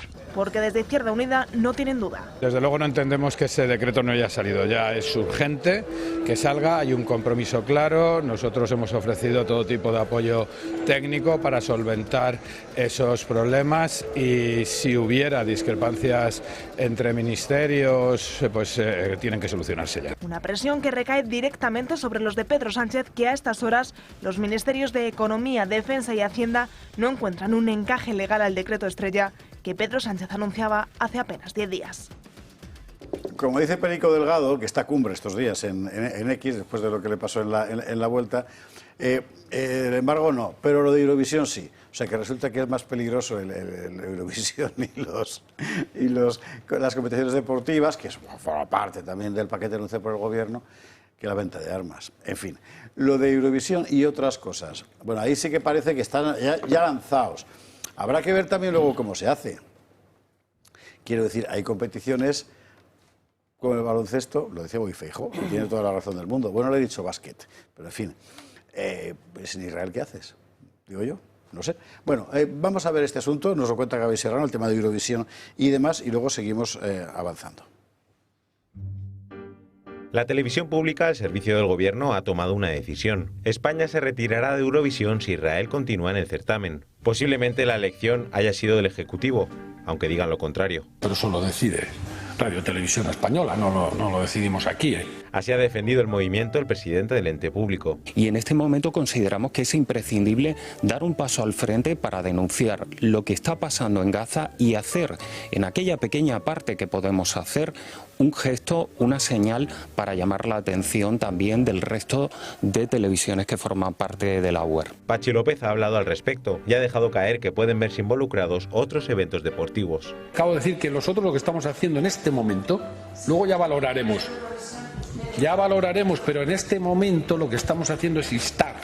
Entrando a su juego, el Atlético de Madrid debería romper con Quantum Pacific Group, sociedad controlada por Idan Ofer, que posee más del 28% del conjunto colchonero. Ofer es israelí. El Atleti debería quedarse sin inversor. Al Movistar Team, equipo ciclista, habría que señalarle y restringir su participación en competiciones, ya que Quantum Pacific cuenta con el 43% de la sociedad que gestiona el equipo. ¿Cómo se atreven? El Real Madrid, el Barcelona, el Baskonia Vitoria-Gasteiz y el Valencia Basket deberían presentar su renuncia a jugar la Euroliga de baloncesto. ¿Por qué? El Maccabi de Tel Aviv va a participar. Y también el Hapoel Tel Aviv, rival del Barça. Hay que cancelarlo. En fútbol, tanto el Celta de Vigo y el Betis no pueden compartir competición con el Maccabi de Tel Aviv, también clasificados para la Europa League. En este caso habrá que sacar comunicado. La incoherencia y la absurdez se plasma tanto en las palabras como en los actos. La Vuelta Ciclista a España ha estado marcada por las protestas. Iban contra el equipo Israel Premier Tech. En cambio, en la Vuelta a Cataluña y la del País Vasco, no ocurrió nada. Los intereses del Ejecutivo y su máximo portavoz, Radio Televisión Española, no los pueden esconder. Se está celebrando el Mundial de Atletismo en Tokio. Hay atletas israelíes. Y sí, se está emitiendo en Teledeporte. Aquí mejor no meterse, ¿verdad, Pachi? No lo decidimos aquí, nosotros. En cambio, a Colombia, Venezuela, países africanos no se les cancela. Narcoestados, dictaduras donde se cometen asesinatos. En estos casos los intereses tienen otros vientos. Uno de los máximos exponentes de la izquierda, Javier Bardem, ha dicho esto. I won't work. I cannot work with somebody that's justify or support the genocide. I can't. Pues su última película la compartió con muchos judíos. Las figuras más importantes de la industria de Hollywood son de origen judío. Bardem se entiende que no va a hacer más películas con ellos. Bueno, dos observaciones antes de que Miguel Durán, que está bufando ya como potro en boxes, antes de y que son muy interesantes y además explican lo que está pasando en buena medida. Una cosa es el gobierno de Israel, otra cosa es el ciudadano israelí y otra cosa son los judíos, que los hay muchos fuera de Israel también, cosa que es muy importante. Dos, el gobierno de España en esto no está solo, ¿eh? Es verdad que aquí estamos pues con el postureo y tal, pero en el tema de Eurovisión, por ejemplo, hay más países. Y además hay países europeos que tienen una población musulmana especialmente efervescente y a la que le viene muy bien mostrar este tipo de cosas. La propia Unión Europea, y sería muy interesante hacerse la pregunta de por qué, hoy avanzaba un plan de sanciones contra Israel, que lo ha dicho la señora Kallas, que es esta que quiere invadir Rusia, que lo ha dicho así. Hoy se han impuesto fuertes sanciones a los terroristas de Hamás, a los ministros extremistas del gobierno israelí, a los colonos violentos y a las entidades que apoyan la impunidad en Gaza. Hemos aprobado una propuesta para suspender parcialmente las concesiones comerciales. El objetivo no es castigar a Israel. El objetivo es mejorar la situación humanitaria en Gaza. ¿En qué medida lo mejora? Porque al final es una cuestión de aranceles, ¿eh? Pues es muy difícil saberlo. De todas formas, la noticia me parece que es importante subrayarla porque hay gente que está vendiendo que esto es solo cosa del gobierno español, que es muy rojo. Y sí, pero no es por eso. Es decir, vamos a ver el acuerdo de la Unión Europea, el acuerdo económico con Israel, porque efectivamente puede convertirse en otras cosas. Pero, al mismo tiempo que decía esto, la señora Kallas decía que es un error el boicot a Israel en Eurovisión. ¿Por qué? Pues porque aquí es muy difícil distinguir, ya que te pones, la presión sobre un gobierno y la presión sobre una sociedad entera. Claro. Eso, que desde el punto de vista, digamos, de la política fina puede tener sentido, cuando lo pasas al ámbito de la opinión popular, se deshace en la furia, como estamos viendo hoy aquí. Precisamente en esta línea fina es donde quería situarse hoy Feijóo en las Cortes, que aquí es donde yo quería ir, y que ha dicho esto. Se lo voy a volver a repetir. La masacre de civiles debe parar en Gaza. Y los civiles palestinos no son terroristas. Quien está bombardeando Gaza es el gobierno de Israel, no el pueblo de Israel al que usted ha condenado. Hamás es una organización terrorista que no puede formar parte del futuro de Palestina. A usted le ha felicitado 2 veces Hamás y eso es una vergüenza de la que nunca se va a poder apartar. También sufría usted mucho por el pueblo saharaui y cambió de opinión en una tarde. Por seguir en el poder, todo el mundo sabe que usted pactaría hasta con el señor Netanyahu. Bueno, eso está bien. Espera, ¿y aquí qué? Pues aquí oprobio absoluto al rector de la Universidad de Salamanca, Corchado creo que se llama, que ha cedido a la presión de un grupo extremista y ha cancelado la conferencia de una científica israelí, de la científica en el ámbito de la psiquiatría, hay que decir, Galit Nahari. ¿Oprobio por haber suspendido la charla? Bueno, mire, oprobio porque un rector no puede ceder a la presión de una banda de desarrapados, que la universidad no está para eso. Ya sabemos que en España está la universidad para lo que está, pero bueno, que conste. Por cierto, también peligra en Madrid el recital de Radiohead, ¿ya ve usted? Después de muchos años volvían. ¿Se acuerda usted de ese grupo? ¿Por qué? Pues porque el guitarrista, cuyo nombre no recuerdo, pero da exactamente igual, que condenaba el extremismo de Netanyahu, textualmente, condenaba sin ambajes los atentados de Hamás. Y claro, eso no puede ser, no puedes condenar a Hamás, entonces piden cancelar la gira. O sea, estamos así, Bueno, pues ya está. Ya he puesto encima de la mesa todo lo que yo quería poner para poder, para que Marcela pueda hablar libremente. Y luego, si les queda tiempo a los otros dos, ya veremos. Bueno, es que has puesto muchas cosas sobre la mesa, ¿no? Pero bueno, yo en primer lugar, porque era lo que habíamos empezado, el tema de la intervención de Feijóo, ¿no? en mi opinión, ha sido desacertada, ¿no? Con independencia del conflicto o no conflicto, en mi opinión ha sido desacertada, ha sido tibia, como él nos acostumbra, y a mi criterio ha comprado el mensaje propio de nuestro gobierno y la defensa a Hamas, ¿no? Yo creo que hay que tener dos cosas muy claras en la política internacional española y en la estrategia, sin perjuicio de que otros países condenen o no condenen, o lo haga la Unión Europea o no, ¿no? Israel es un socio fundamental de Occidente, yo creo que esto no lo podemos negar. Creo también que es la única, bueno, creo no, es así, es la única democracia de Oriente Medio, ¿no? Y castigar a Israel en ese sentido, en mi opinión, es aliarse con los que buscan su destrucción. Por eso no estoy de acuerdo en que si hubiera otro gobierno, o sea, que no hay diferencia, sí la hay teóricamente, pero en la realidad no hay diferencia entre el gobierno de los judíos y los israelíes. O sea, si cambiase el gobierno, si cambiáramos a Netanyahu tras los atentados del 7 de octubre, no creo que la situación fuera muy distinta y tal como está el ambiente ahora mismo caldeado, porque lo que ahí está defendiendo Israel es su destrucción o no. Eso es lo que defienden y en eso pues están de acuerdo con independencia de cómo lo gestione el gobierno de turno, ¿no? Entonces, para mí es un error esta estrategia de Sánchez y bueno, que al final pues este señor siempre se hace amigo de las narcodictaduras, de los terroristas, etcétera. Y ya por último, creo que el otro tema que había salido era el veto en Eurovisión, ¿no? O en la Vuelta Ciclista o en cualquier cosa de estas. Yo creo que esto es el claro ejemplo de tiranía y de cómo ellos actúan sin límites. Porque a ti te puede gustar o no Israel, a mí no me gustan muchos partidos de fútbol, a mí no me gustan muchos cantantes que me parece que su ideología la meten a calzador en todos lados y lo que hago cuando me lo ponen en la televisión o en la radio, o apago o cambio de canal o cambio de emisora de radio. Es así de sencillo. No tienes que expulsar a nadie ni de una competición, ni de Eurovisión, ni de ningún lado, ¿no? A mí eso me parece que atenta contra la libertad de expresión, atenta contra ya no solo los profesionales que están en el caso de la Vuelta Ciclista o la cantante de turno que vaya a Eurovisión, y me parece completamente innecesario y sobre todo muy ideologizado que se haga eso en espacios públicos de ese tipo. No estoy de acuerdo. Miguel Durán, Carlos Astiz. Claro, son muchas cosas. Sí, sí. ¿Por qué en lugar de decir que nos vamos del Festival de Eurovisión no nos vamos de la UER? Porque Israel pertenece a la Unión Europea de Radiodifusión. ¿Por qué no nos vamos de ahí?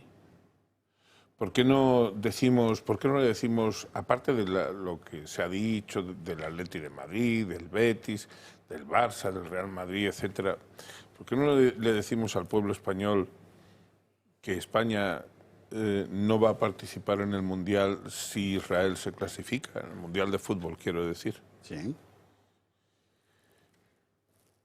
Yo os he preguntado antes sobre qué opinabais de... No lo traigo a colación para que me contestéis. A mí que Feijóo diga que le repugna lo que ocurre en Gaza me parece muy bien.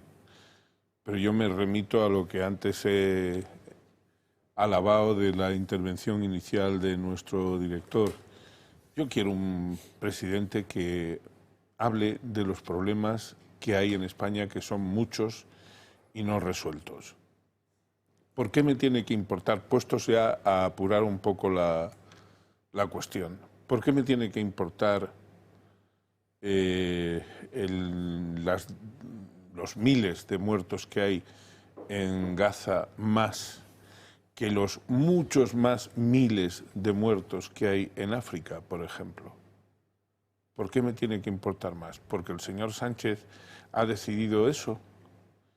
El señor Sánchez...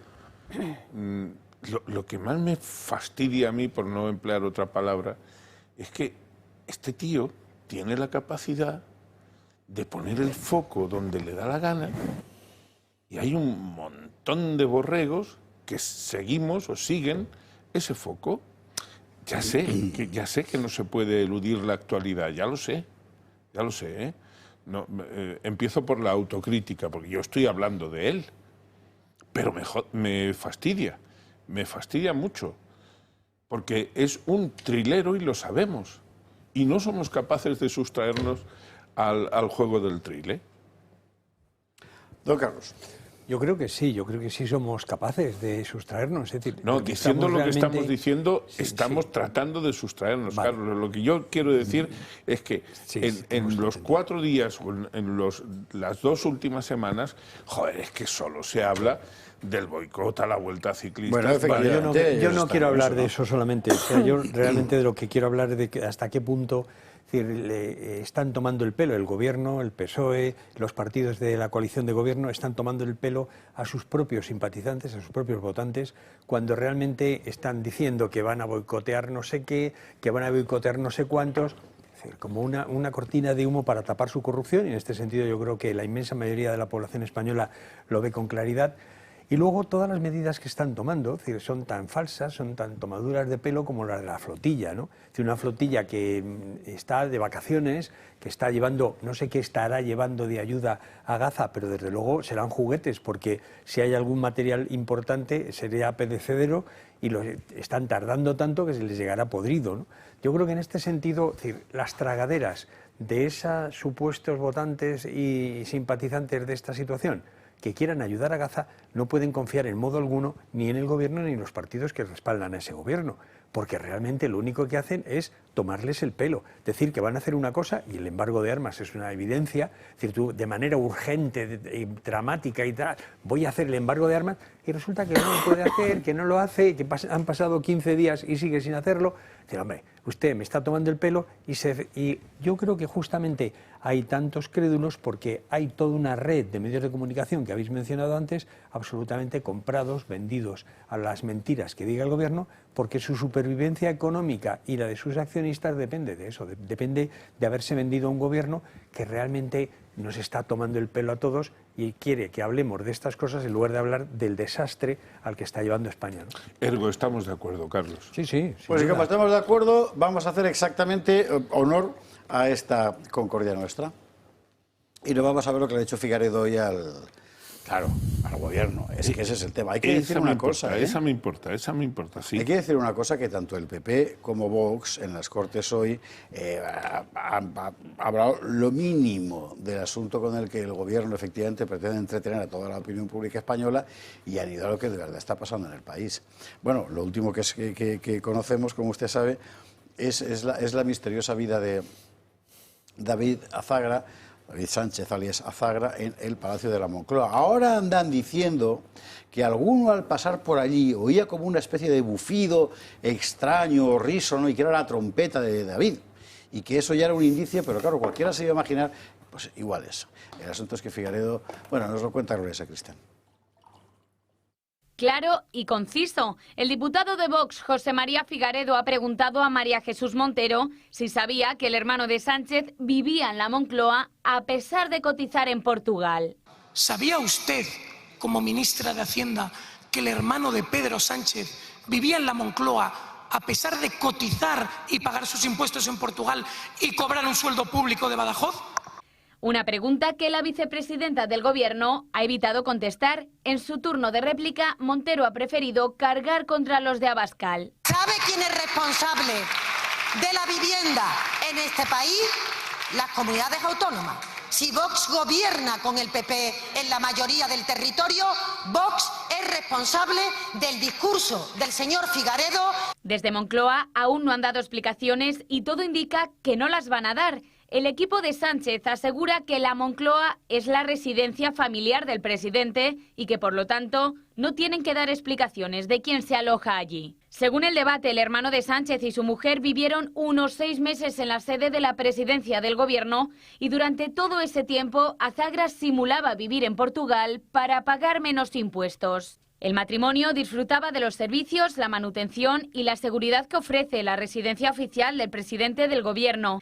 Tanto es así que Pedro Sánchez puso en 2 ocasiones a disposición de su cuñada, Kaori Matsumoto, una ambulancia medicalizada para trasladarse a revisiones ginecológicas durante su embarazo. Según el debate, todo ello era para evitar que la prensa detectara la presencia de nuevos inquilinos en Moncloa, ya que la mujer de Azagra no tenía derecho a escolta. Un sinfín de recursos públicos de los que Sánchez no piensa dar explicaciones y de los que se ha beneficiado todo su entorno.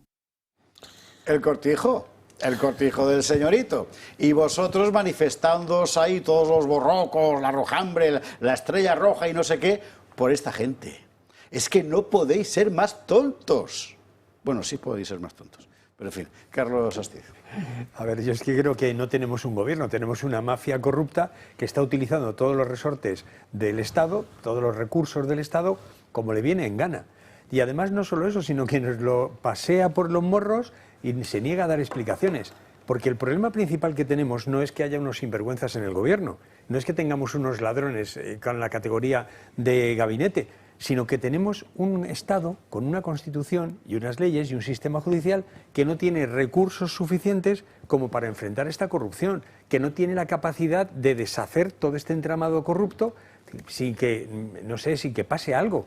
Pero realmente no está pasando nada. Llevamos años con estos tipos, es decir, realmente expoliando al Estado, riéndose de todas las instituciones legales, intentando manejar incluso jueces, fiscales, de todo. Y aquí no pasa nada, mientras están vaciando las arcas del Estado, están empobreciendo el país, están destruyendo miles y miles de empresas, destruyendo la agricultura, el campo, la pesca, la industria. ¿A qué más esperamos? Necesitamos cambiar ya, no solamente de este gobierno, necesitamos cambiar urgentemente de la Constitución, de un marco legal que permita a la democracia española considerarse como tal y enfrentar a todos estos enemigos de la democracia, de la libertad y del futuro de los españoles. Marcela Miguel. Bueno, yo quería hacer un apunte, ¿no? No sé si Moncloa sacabais ahí una noticia, ¿no? Que decía que era su residencia, o sea, que era la residencia de su vivienda familiar, ¿no? La Moncloa, y que por eso no tenía por qué facilitar datos. Pues la Moncloa, para que lo sepa el señor Sánchez y todos los espectadores, es un bien del Estado, o sea, es lo que podríamos considerar una oficina gubernamental, que son organizaciones administrativas que están destinadas para apoyar los menesteres o las labores que realiza un cargo público. Y eso es la Moncloa, no es la residencia de este señor. La residencia de este señor o vivienda familiar es la que tendría antes de ocupar el cargo de presidente, si es que tenía, o la que se ha comprado ahora robándonos a todos los españoles. Lo desconozco. Yo creo que el tema del hermano es gravísimo, ya no solo por el cachondeo de que tenía un puesto en Badajoz, su residencia fiscal en Portugal, y ahora resulta que estaba ocupando la Moncloa porque vivía allí pero nadie lo sabía, ¿no? Igual que su hermano, pero el presidente por mentir y no cumplir sus premisas electorales, ¿no? Esto es lo de siempre, es la historia del PSOE. Tienen las instituciones públicas como un cortijo de ellos, es siempre enchufes, tratos de favor en Sánchez y su entorno. Y utilizan los recursos del Estado como patrimonio personal o como patrimonio del Partido Socialista, o sea, lo vemos en todos los casos, ¿no? Entonces, están colonizando las instituciones, no solo ideológicamente, sino también económicamente, y este es otro ejemplo más. ¿Por qué tenemos que pagar todos los españoles un cuarto para este señor? Es que no lo entiendo. O una ambulancia para quien sea, de la familia Sánchez. Matsumoto.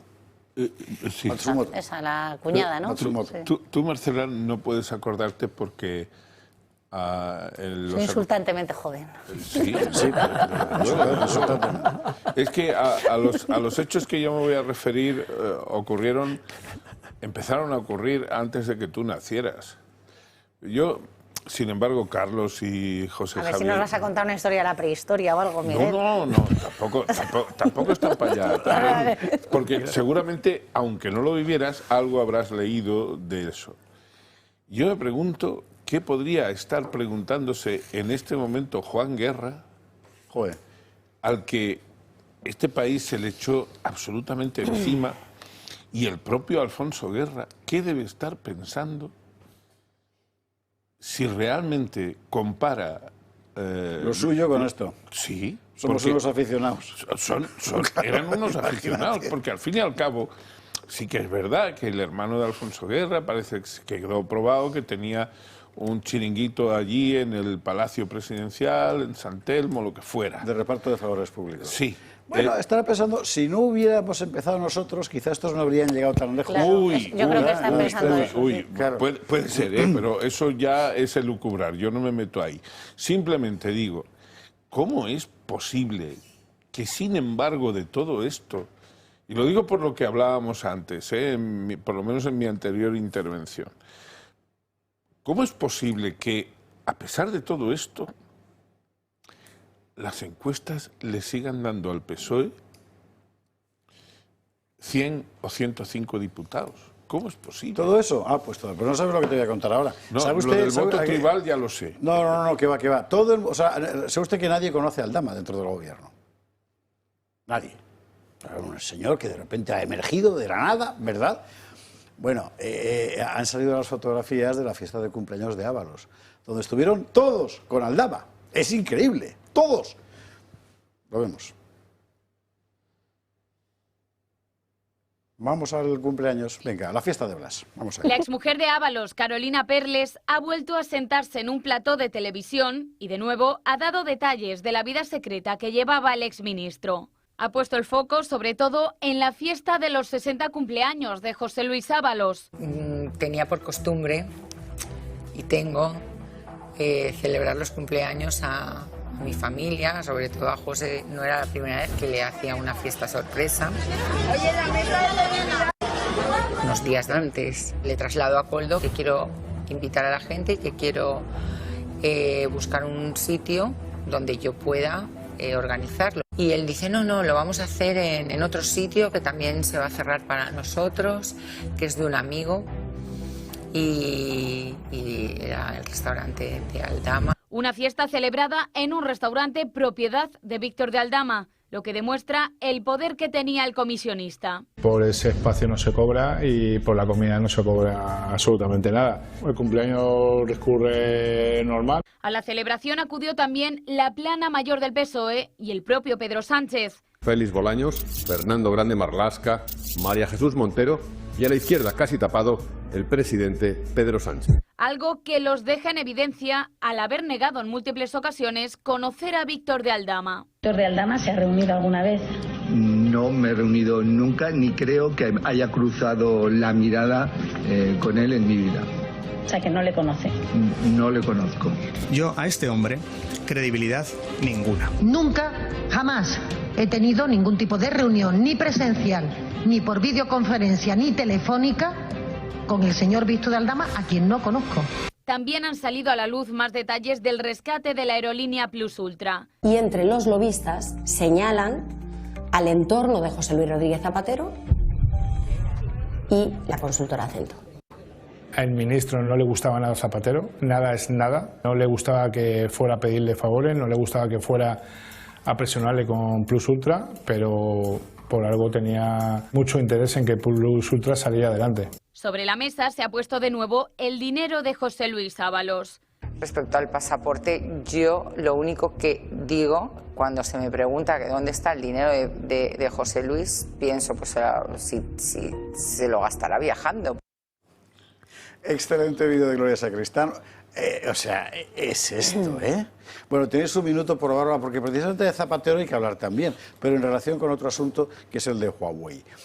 Así que minuto por Bárbara y nos vamos a la Tampoco le confiaría yo la educación de mis nietas a esta señora, ¿eh? Es decir, lo digo porque ahora lo fácil quizás sea decir, bueno, está destapando cosas y demás. Tú es que lo enfocas con mentalidad de abogado. Y a mí jamás se me había pasado por la cabeza opinar semejante cosa quiero decir, de la exoneración. Quiero decir que... Porque colabora con la justicia. No. Yo lo que quiero decir lisa y llanamente que esta señora está yendo a los platos o al plató que vaya por dinero. Está yendo por eso y seguramente... Por amor a la patria y por venganza. Claro. Por dinero y por venganza. A mí me parece que, bueno, este tipo de cosas yo no las bendije nunca mientras fui presidente de Telecinco y, bueno, tampoco las voy a bendecir ahora. En definitiva, lo que pone esto de manifiesto es que toda esa gente del gobierno es una banda de mentirosos, de trapaceros absolutamente. Vamos. Carlos Ángela. Muy rápidamente, yo creo que esto deja en evidencia que realmente el gobierno es una mafia, que son mentirosos hasta decir basta, y lo que es asombroso es que todavía haya gente en su entorno, en su partido, que no cobren de ellos, porque entiendo que los que cobran pues están tragándolo con lo que sea, pero sí que sus votantes sinceros sigan votándoles o sigan pensando que pueden votar a estos, es decir, porque realmente tan mentirosos, solo les falta que les orinen en la cara. No des ideas. Marcela. Pues muy brevemente, sí, que completamente de acuerdo que hay que desmantelar esta red clientelar que tiene el Partido Socialista y Sánchez en especial y su entorno. A mí que esta señora vaya a hablar o no, pues bueno, estoy de acuerdo con lo que apuntaba Miguel, también puede ser una forma de protegerse, ¿no?, con la información que tiene, como lo hace Aldama. Pero a mí, si cada vez que estos dos señores hablan, y Aldama es un delincuente, que eso no hay que olvidarlo, oye, se le acecha más al gobierno y podemos, no, a mí me vale y también, podemos Marcela. acabar antes con ellos, pues Sí, nada, sí, que hablen todos los que quieran, hay que a darles mí me audiencia, vale. las tenéis que invitar también aquí. Y así que Están claro, y a ver qué nos están sacan. invitados. De hecho, Ábalos estuvo muy cerca de venir, hay que decir. Al final no pudo ser por razones que, bueno, ¿qué se le va a hacer? Sí. Bueno, hablábamos de reclientelar. Y ha salido antes Zapatero, que es un personaje siniestro, siempre lo ha sido, y que en este gobierno resulta que tiene vara alta, muy alta, vinculada fundamentalmente a negocios multimillonarios. ¿Con quién? Con China y con Venezuela. Y China, vía un lobby en el que no está solo el PSOE, por cierto, ¿verdad? También hay gente del PP. Y la empresa mascarón de proa del régimen chino en el mundo de las comunicaciones, que es Huawei. Resulta que a Vox le inquietó, y es lógico, ¿verdad?, que el gobierno español le encargará a Huawei el control del SITEL, del sistema de telecomunicaciones de la policía. Y preguntó a la Comisión Europea. Y Bruselas le ha contestado a Vox. Y efectivamente Vox tiene razón. Y en medio que Huawei y Zapatero y Pepiño Blanco y tantos otros. Bueno, Publi y lo vemos. 23:47, 22:47 en Canarias, cosa que no debe de quedar sin comentario el asunto Huawei, porque compromete enteramente la seguridad nacional, ¿eh? Y lo compromete para ponerlo al servicio, de momento, digo de momento, ya se verificará más adelante otra cosa, de una sorprendente constelación de intereses en la que está por medio, o sea, el alma más siniestra del socialismo español, y no solo del socialismo. Bueno, Magalí Bujía nos cuenta la historia y ahora comentamos. Y hasta que la Comisión Europea volvió a arremeter contra el gobierno de Pedro Sánchez a raíz de una pregunta parlamentaria presentada por el eurodiputado Jorge Buxadé Villalba, que reabrió el debate sobre los contratos millonarios entre el Ministerio del Interior y la empresa china Huawei. Las alarmas se encendieron tras conocerse los riesgos que implica que Huawei gestione y almacene escuchas judiciales. Mientras tanto, el ministro Marlaska intentó restar gravedad a las advertencias de Bruselas, calificándolos de alarmistas. Garantizan que no haya ninguna exfiltración de ningún dato, primero porque esa tecnología no lo permite. No hay ningún problema y ustedes se alientan con falsedades, que si espionaje, que si violación de la soberanía tecnológica o jurídica, siempre con bulos, siempre con mentiras, propagando mensajes, en serio, alarmistas. Pero esta guerra tecnológica no se limita a Europa solamente o a España, cruza el Atlántico y enfrenta a Estados Unidos y a China en uno de los conflictos más intensos de la última década. Aquí es importante ampliar y recordar que bajo la administración de Donald Trump, Estados Unidos prohibió el uso de Huawei en infraestructuras críticas y restringió la tecnología china en todo el país. Incluso se llegó a prohibir que los militares y funcionarios federales usen aplicaciones como por ejemplo TikTok por el riesgo de espionaje. Esto se debe a su fuerte pelea tecnológica con China. Pedro Sánchez no se ha pronunciado y ha ignorado las implicaciones de seguridad. Según la Comisión, esta decisión compromete la seguridad nacional, contradice los objetivos europeos en materia de 5G y expone datos judiciales sensibles a injerencias extranjeras. Por otro lado, surgen conexiones políticas. Dos ex jefes de formación de la policía durante el mandato de José Luis Rodríguez Zapatero, Segundo Martínez y Emilio Prieto, hoy vinculados a Huawei, han sido piezas claves en estos acuerdos. Zapatero, según las investigaciones, mantiene una fuerte conexión en contratos con empresas chinas y en relaciones con el mismo país y países también como Venezuela. A pesar de que países como Alemania y Estonia ya han prohibido equipos de Huawei en sus redes 5G, la empresa ha logrado implantarse en el sistema de seguridad española gracias al respaldo político y la gestión de gobiernos como los de Zapatero y todo su entorno.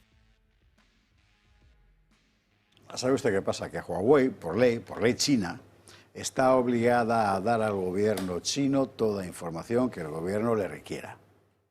Bueno, en China funcionan así, bien está, pero claro, o sea, le vas a dar tu material sensible de información, por ejemplo, de la seguridad española, a una empresa que está sometida a eso. Salud de América es que es un capricho de Trump, que es así muy chulo y tal. Ah, es que es eso, claro. Y lo mismo con el resto de países europeos. Por eso ahora la Comisión Europea le contesta a Vox que efectivamente es un riesgo de injerencia extranjera en la seguridad española. Es de cajón. Pero eso se sabía aquí también, ¿eh? Aquí lo sabía todo el mundo cuando hizo el enjuague y el negocio.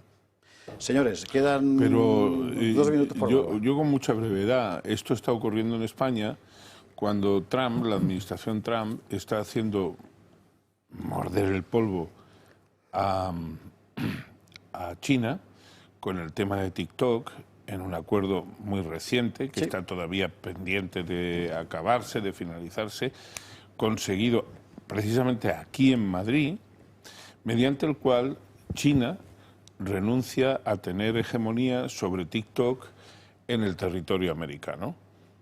Esa es la síntesis del acuerdo, si yo no lo tengo mal leído. Y nosotros, entre tanto, le estamos entregando todo lo que representa ni más ni menos que las escuchas, las intervenciones telefónicas que decretan nuestros jueces, nosotros se lo estamos entregando a esta gente. Exactamente. Es fantástico esto, ¿eh? Carlos Margera.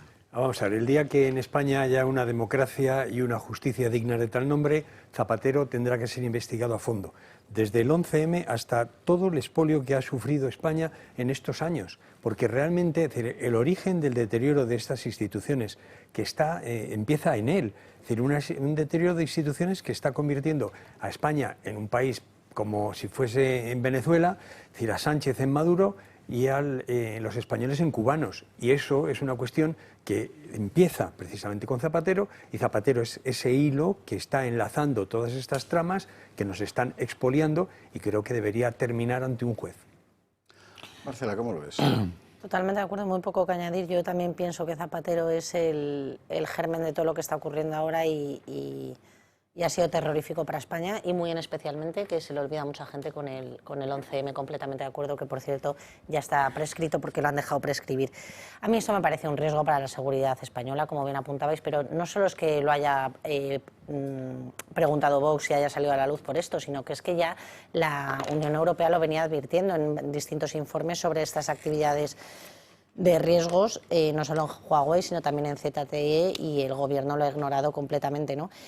Y esto al final no solo atenta contra nuestra seguridad, también atenta contra el Estado, contra la democracia, contra la ciudadanía y contra la confianza institucional de terceros países. Efectivamente, esto no es una cosa loca que se le ocurra a Estados Unidos y el resto de países no tengan por qué tener esta inseguridad, ¿no? Esto es una realidad y afecta directamente a España, y muy en especial afecta a nuestra soberanía, porque cuando son capaces de detectar nuestros datos, los movimientos, las informaciones, etcétera, pues obviamente perdemos soberanía nacional.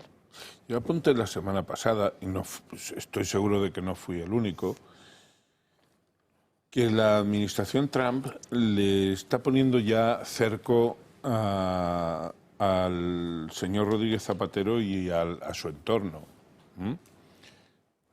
Yo espero, y que nadie me acuse de antipatriota por pensar en un ciudadano español como el señor Rodríguez Zapatero como carne de la posible presa que pueda hacer en él la administración Trump. Yo espero que cuando esa administración, que me aseguran fuentes dignas de crédito, están pidiéndole información a determinadas instancias de la inteligencia interior española, desde el FBI, desde la CIA, sobre el señor Rodríguez Zapatero, espero que lleguen hasta el final. Yo también espero que lleguen hasta el final, pero en este asunto de Huawei, por ejemplo, y en la relación comercial España-China, esta nueva ola, hay que tener en cuenta que dos personajes fundamentales, dos piezas clave de la relación, son dos ex policías de alto rango del círculo de Zapatero. Uno de ellos, si no recuerdo mal, jefe de formación de todos los policías, otro jefe de seguridad de la Moncloa, que mira tú por dónde un enlace clave es un íntimo amigo de José Bono, que está por medio por todas partes. O sea, estamos ante una red, esto se llama lobby. O mafia. Siendo amables se llama lobby. Claro. Pero está, oiga, en fin, ya es discutible el lobby en la cuestión farmacéutica, láctea, agropecuaria, pero con la seguridad nacional no. Está poniendo en manos privadas lo peor. Les importa muy poco. Si esta gente la seguridad nacional, que les va a importar aparte de nada, les importan las de sí mismo y punto. Si es que Zapatero es amigo de todas las narcodictaduras que siguen vivas en el mundo. O sea, además tiene su sentido que efectivamente altos cargos relacionados con la seguridad del Estado están relacionados con Zapatero, pero no solo eso. Es decir, había alguien relacionado, o muchos, relacionados con la seguridad del Estado en los atentados del 11M. Yo creo que la investigación de Luis del Pino al respecto deja bastante claro que la policía, determinados servicios de inteligencia tenían algo que ver. Eso es terrible, lo del 11M. Miguel iba a decir. No, simplemente, de verdad, que nadie piense que yo es que tengo una especial animadversión respecto del señor Rodríguez Zapatero. Es que su implicación en los, iba a decir turbios, pero me quedo corto, negocios de Venezuela y de otros andurriales de por allí cerca. Es que empiezan con él. Es que hay que recordar que el asunto, sorprendentemente, y si yo no me equivoco, de arrinconado de PDVSA con el embajador Morodo. Morodo estaba en Lisboa, si no me equivoco. Claro. Y lo cogen de embajador y se lo llevan a Caracas, claro. Y a partir de ahí empieza a funcionar la máquina de contar billetes. Claro, si algún día cae definitivamente el régimen de Maduro y afloran las verdaderas cuentas de PDVSA, nos vamos a llevar más de una sorpresa. No, para mí no será sorpresa, pero no solo por el señor Rodríguez Zapatero, sino también por algún insigne colega de profesión que también se nutre de ahí.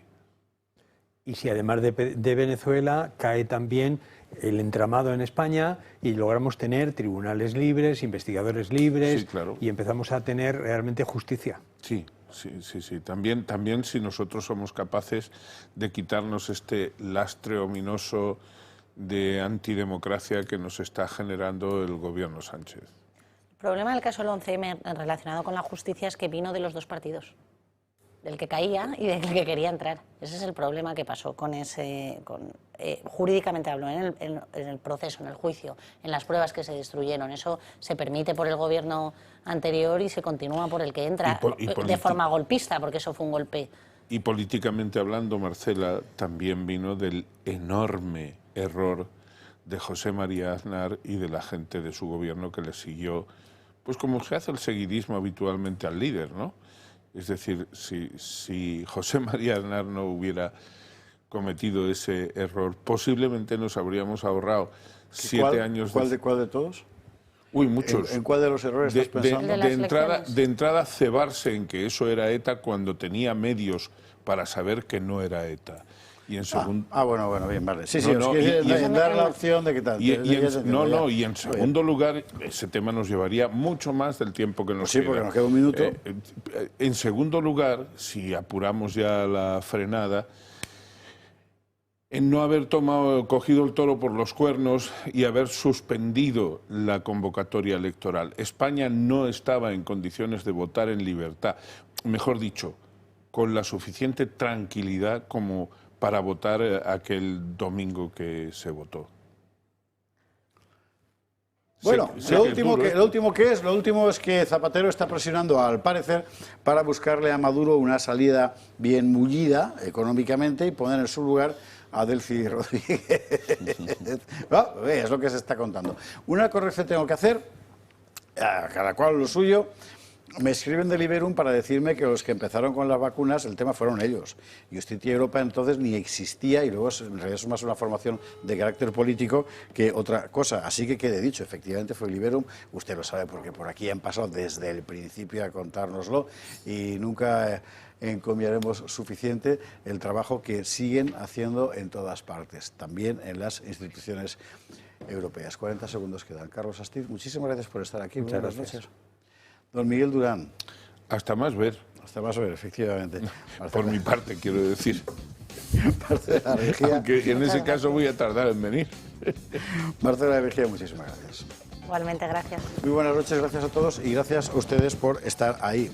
Hoy que la Comisión Europea ha reconocido esto de las vacunas, conviene recordar que aquí estuvimos solos diciéndolo.